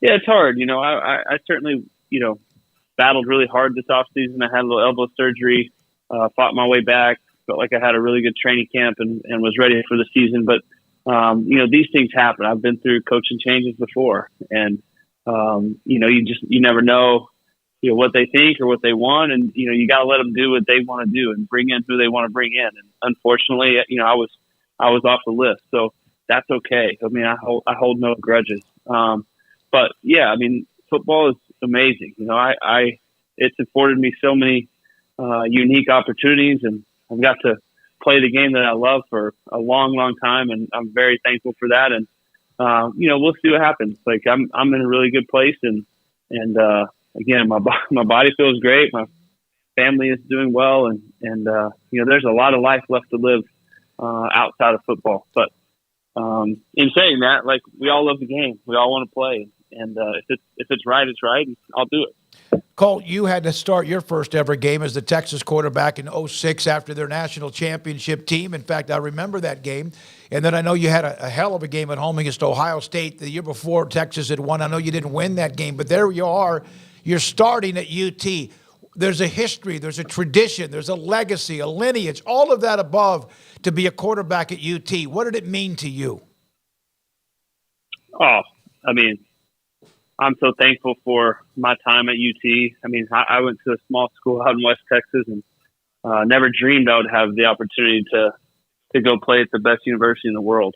And when I had that opportunity, I jumped on it and gave it everything I had. And I was really blessed with great teammates, and I redshirted my first year, which I think was probably one of the best things that ever happened to me, because I got to have a front row seat to a national championship and how guys work and how guys prepare. And, I was fortunate to have the same coaches my 4 or 5 years in college. I think that was very helpful for me. And, and I did work really hard, and I cared a lot about it, and I gave it all I had. But I'd be the first one to tell you that there was a lot of people that were along the path with me that helped me or provided something for me or gave me a little nudge or whatever it may be. And I love all those people, and they know who they are. But being able to play at UT and and be successful like we were, I'm so privileged to be able to say that I did that, and I'm also privileged to say I gave it everything I had. I left it all out there. There's nothing else I can do. So I'm looking forward to someday being able to go back and be around some of the games and support the program, and just been very busy in the NFL for the last 14 years. Colt, one thing that always surprised me about you, and I maybe should have known better, and I think it got better and better as you moved on throughout your career, you were a lot more of a running quarterback than a lot of people might remember. They look at the numbers, but it seemed like you got better and better. How much of that was off-season training, strength, weights, etc.? Because I really respected that part of your game. Well, I wasn't quite Vince Young, so that's what everybody was comparing me to at the time. Right? Playing after him was, I remember watching him play and thinking to myself, like, man, if they ask me to do some of these things, like, I'm in the wrong place. But I do think that being able to move a little bit, being able to make some first downs with your feet, like being able to run some zone read at the time, we were really a 21 personnel team with a fullback and a running back when I first started. And then, Jermichael Finley left and Blaine Irby got hurt, and we didn't really have a true wide tight end. So we kind of evolved into the spread. And at that point, Coach Davis and Coach Brown just said, look, man, you're going to have to give us a few zone read carries every week. And I think we did it a couple of times, and it was like, man, I might try to give you a couple more of these zone read carries each week, kind of working, and just kind of evolved. And I think that was fun, right? When Jamal left, the backfield kind of just teamed up together. Fozzie and Chris Obanaya, we had a bunch of guys that played, so it was great. And when I think of I love college football because I think of teams, I think of bonds, I think of chemistry, I think of just as you're out there with your boys. Right? It's a lot different than the NFL, and we were just going to do whatever it took to figure out ways to win. And I was the ultimate team player, and winning was the number one goal. And we were pretty good at it, but seems when I look back on my college career and think about it, I always remember the stinking losses. Which one stings the most outside of Alabama? I know that one, like, that's probably an obvious question, but outside of that one, which is a national championship game, which one stung the most? I think losing to A&M obviously stings. The one loss to Oklahoma stings because we should have won that. All these games we should have won, right? I think there was 4 or 5 games in my career where I wasn't able to finish, based off getting banged up or a concussion or an injury or something. And those always make me angry because I'm always saying, if you just give me one more chance, we're going to figure it out. And so, yeah, I mean, it was a great time, and I was fortunate to play with so many great guys, still close with tons of my teammates, and in the best place in the world, UT. And I'm so glad that Stark and these guys have kind of, seems like, turned the corner and are sitting in the driver's seat. Really, they kind of stumbled against Oklahoma, but played pretty decent. And if we went out, I think we're right where we want to be. Colt, how hard has it been, a former player, to see what has been kind of the erratic last several years of Texas? And, of course, they're on the cusp of maybe something special this year. Has that been kind of hard to watch? I mean, come on. College football is hard. Yep. Right? NFL football is hard. It's hard to win, and it's hard to win consistently, year in and year out. Like, and I think Texas fans are a little impatient. Right? I think, we've had several coaches, and you don't give them a chance to really implement their scheme and their system and their people and their recruits. Like, it's hard to have sustained success. And I think that Stark has done a wonderful job of that and, figuring it out. And I think Texas fans have somewhat been patient enough, but I think everybody's just chomping at the bit to get back to the top. And hopefully, this team has a chance. Colt, your wife was a track athlete at Baylor. If you guys ran the hurdles, the 400-meter hurdles, who wins? The 400-meter hurdles, she'll probably beat me. But the highs, the 110s, I would smoke her.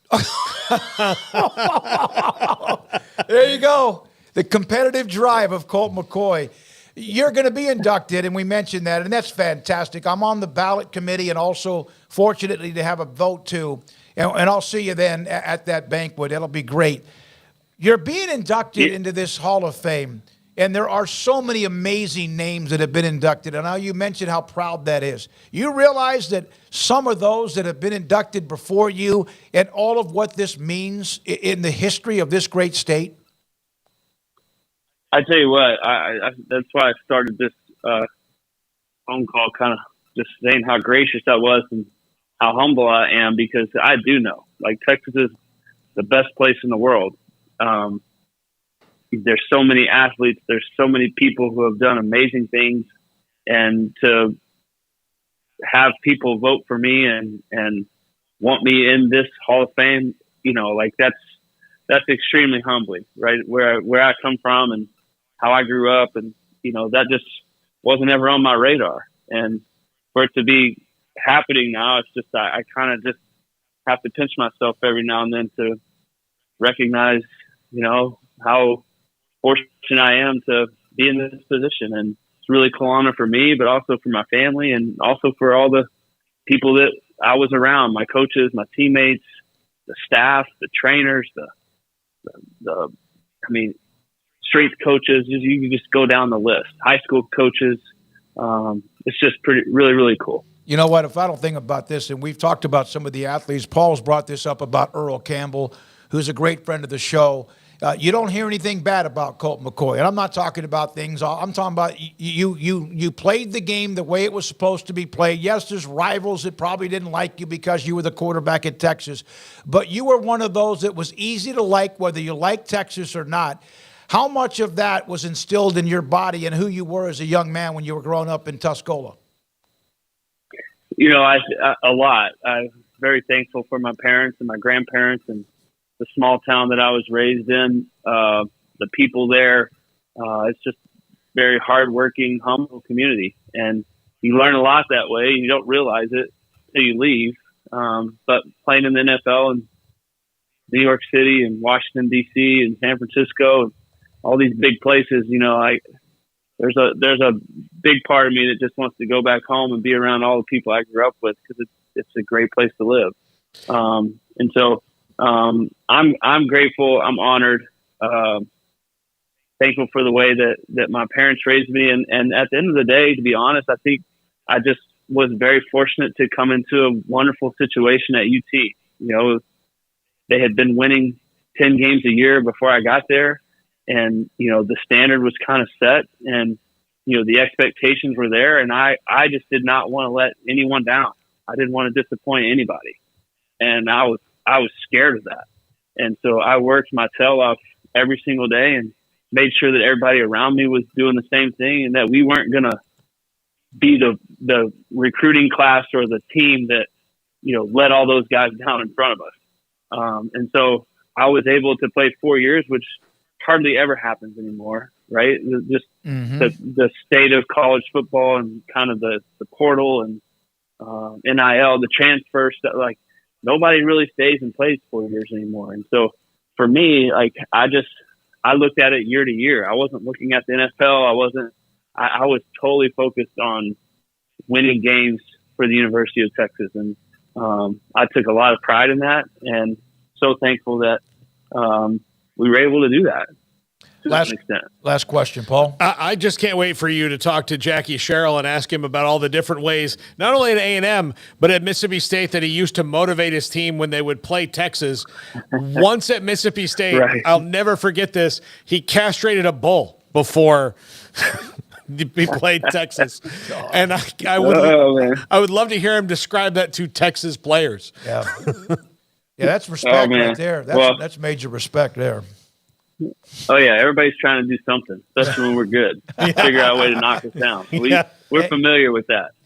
Colt, thank you very much for your time. I know you have a busy schedule. Good luck enjoying life with away from football. And if that opportunity arises and you take that, good for you. If you don't, good for you for what you've done. Thank you for your time. We'll see you at the induction ceremony and dinner. Thank you.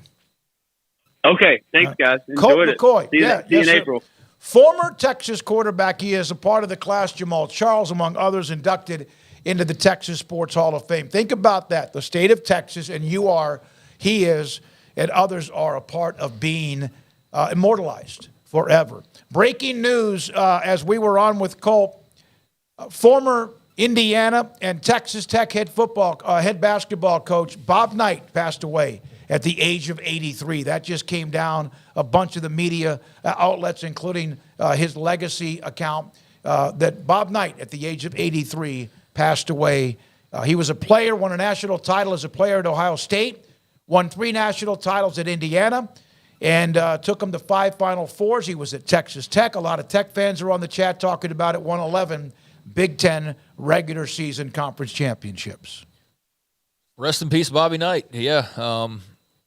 Remember hearing some stories when I was out in Lubbock about his time there, and obviously it didn't end all that great, but he was a Hall of Fame, first ballot head coach, and you guys can probably speak to more. I know you certainly can, more of watching his career than I probably can as bigger basketball fans and just a little bit older. But, yeah, I mean, I knew him probably more so as the crazy, angry, basketball coach, and also learned along the way. Oh, no, he's a pretty good basketball coach, too. It's not just all about the anger. But, yeah, he left – a lot of great memories at Indiana and elsewhere, and also, had lots of ups and downs throughout the career. But he was a one of a kind, that is for sure, and an all-time name when it comes to college basketball, college athletics. And so, yeah, it's sad news, and T's and P's, like we say, to his family and loved ones. Yeah, he was something else to watch. I'll never forget him. I never forget watching him live coaching games when he would come here when he was at Texas Tech. He was so ridiculously animated. It was a sight.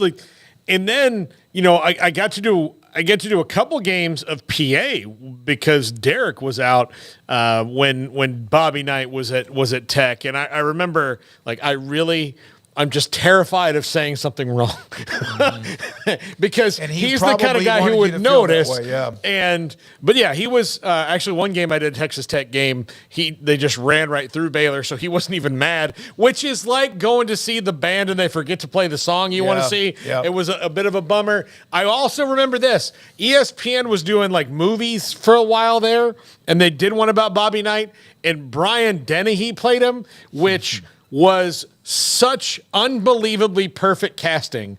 I know Bobby Knight would, if they asked him, I'd rather not look like Brian Dennehy, but still a great actor, and it was a good little movie about Bob Knight. I interviewed him twice, one on the phone when I was doing talk radio in Tyler, and then I also got a chance to sit down with him at All Saints Episcopal School had a fundraiser.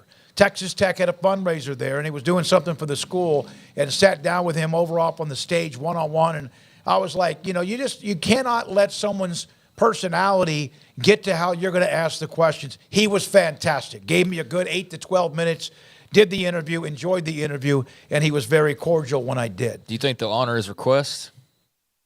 Bury him upside down so his critics can kiss his ass, as he once so famously said.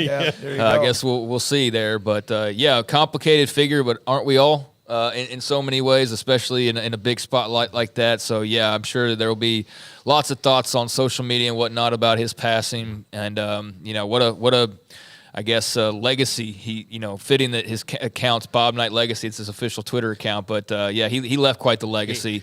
Sad news. Very famously at Indiana once threw a chair all the way across the court. That's the one I remember. And his response on the coach's show when they asked him about what happened was very funny. He said, listen, I wasn't angry. I just saw a little old lady that was a fan of our team sitting across the court. She didn't have a chair. We had an extra one, so I threw one over there. Yeah, and in this day and age on social media, he would be up on there all the time as far as the way he was coached and berated players and all that. Not even probably someone that you could see coach in this day and age in an environment, because he was very stubborn about it too. But he was one hell of a basketball coach and got every drop.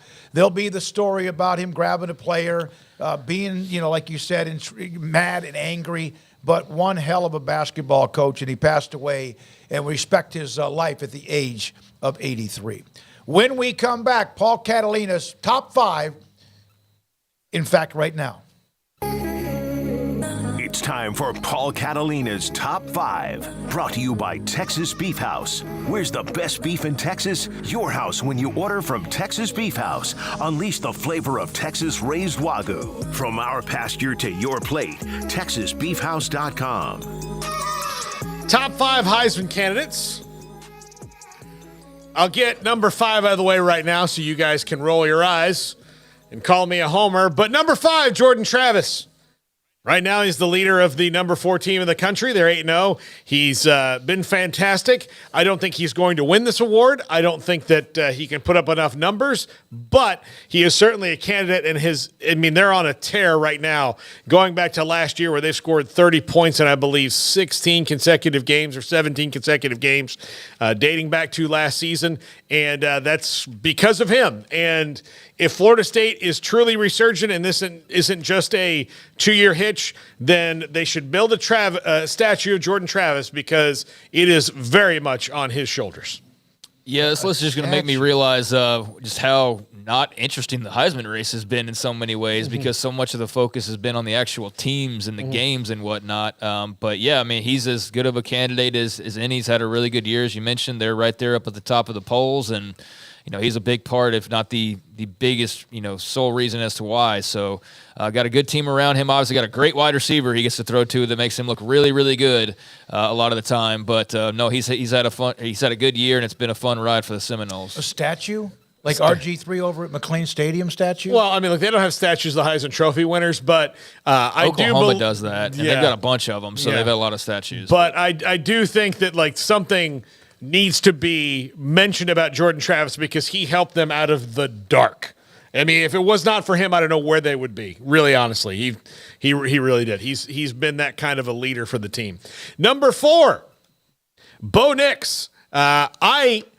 I'm actually starting to think that if Oregon wins out, that Bo Nix might win it, because it's going to be because he's done some crazy, ridiculous things, and he's the kind of quarterback who will have those Heisman moments.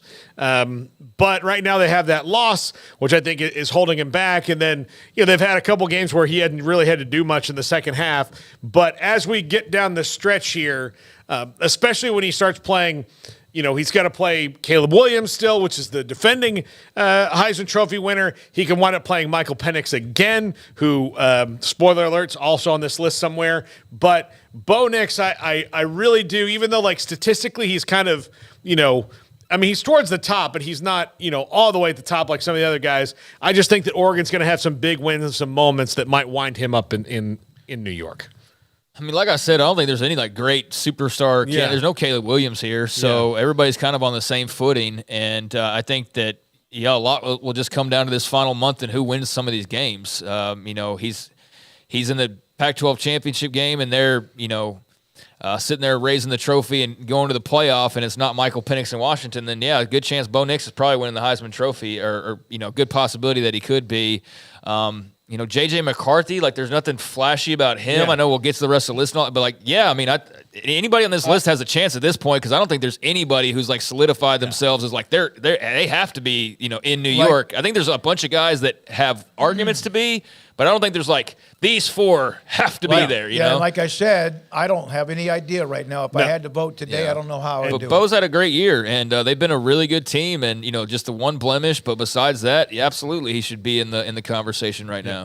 Number 3, Ollie Gordon. Somebody just put that up. In Wild fact, it was card. Paxton, I mean, did not see this one coming. He's the one who, there's always one that comes out of nowhere, but if you keep running for 200 yards in every game you play, you go to New York. I mean, that's just how it goes.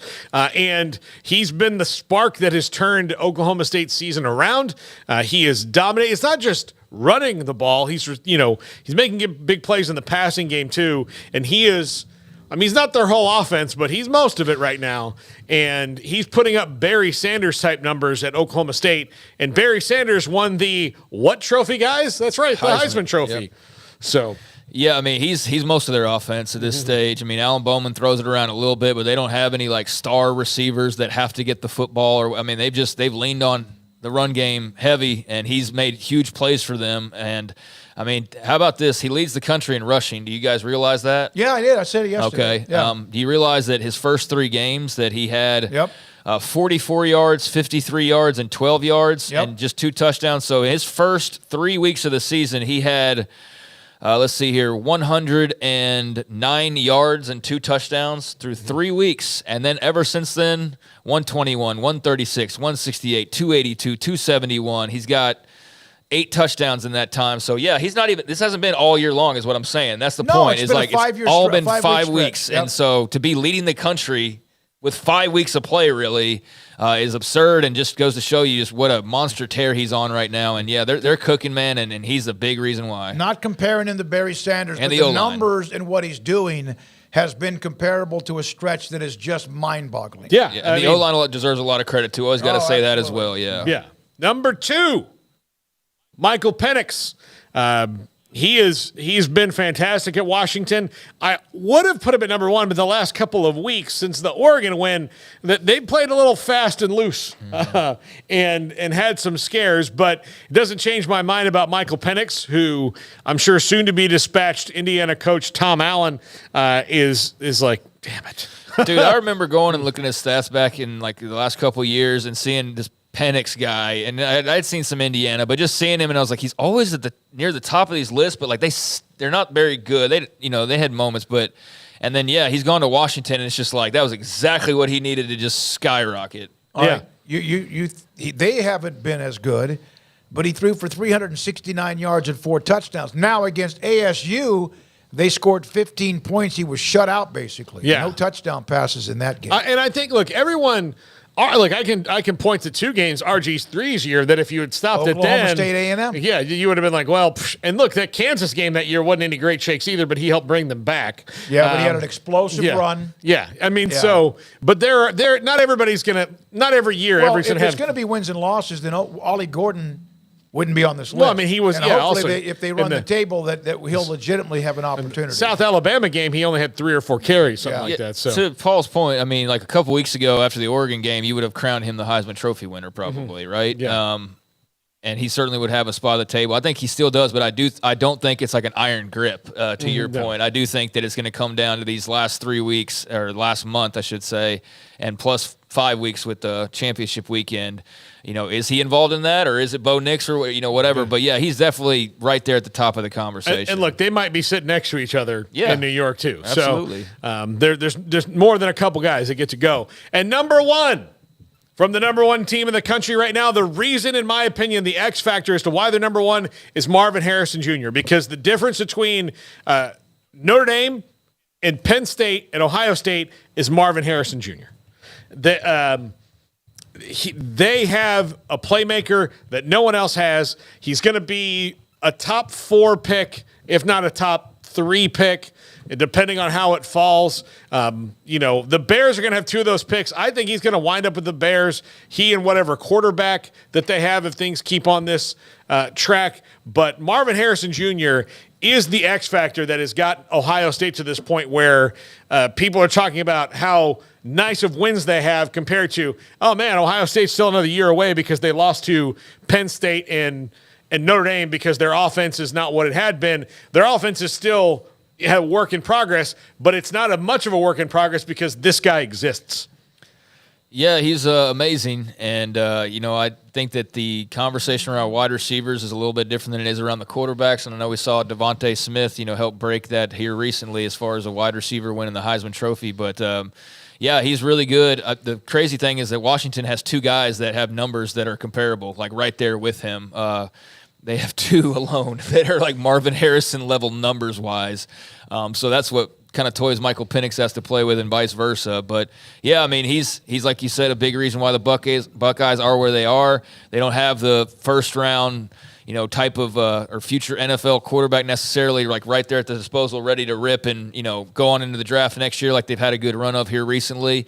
So it's been a little bit more of a work in progress, but to be able to have a guy like that is an absolute luxury when you're trying to figure out what you're going to be offensively, and he's helped them along in that process in a major way. He's just a freak show of an athlete and a football player that we're going to be talking about for many years to come. Up until Devontae Smith, the Heisman Trophy winners who played wide receiver were also dynamic return men. Mm-hmm. Tim Brown, Desmond Howard, and Johnny Rodgers.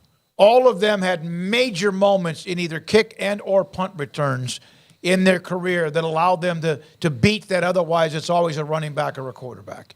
So he doesn't do that, but neither did Devontae Smith. And so maybe that broke the stranglehold if you had to be a dynamic return man too and not just a wide receiver.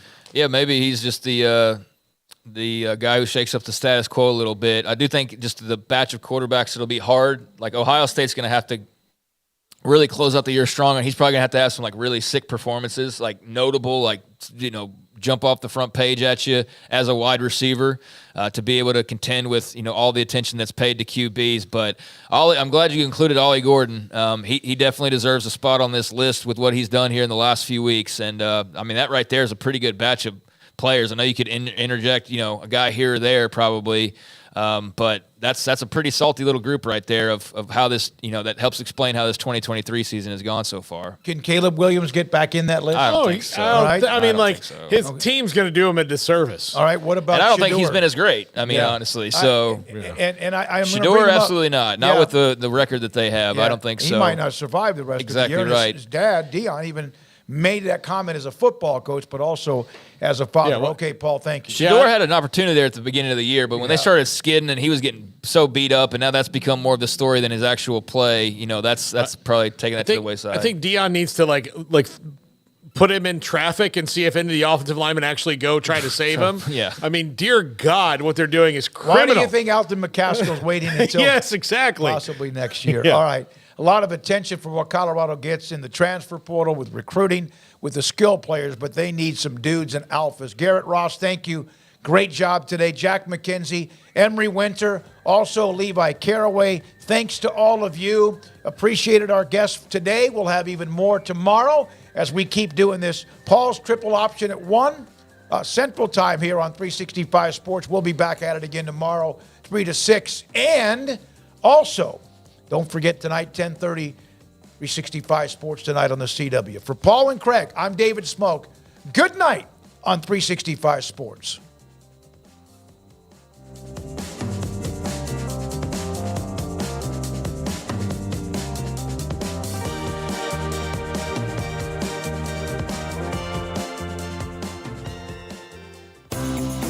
Ideal MRI is a small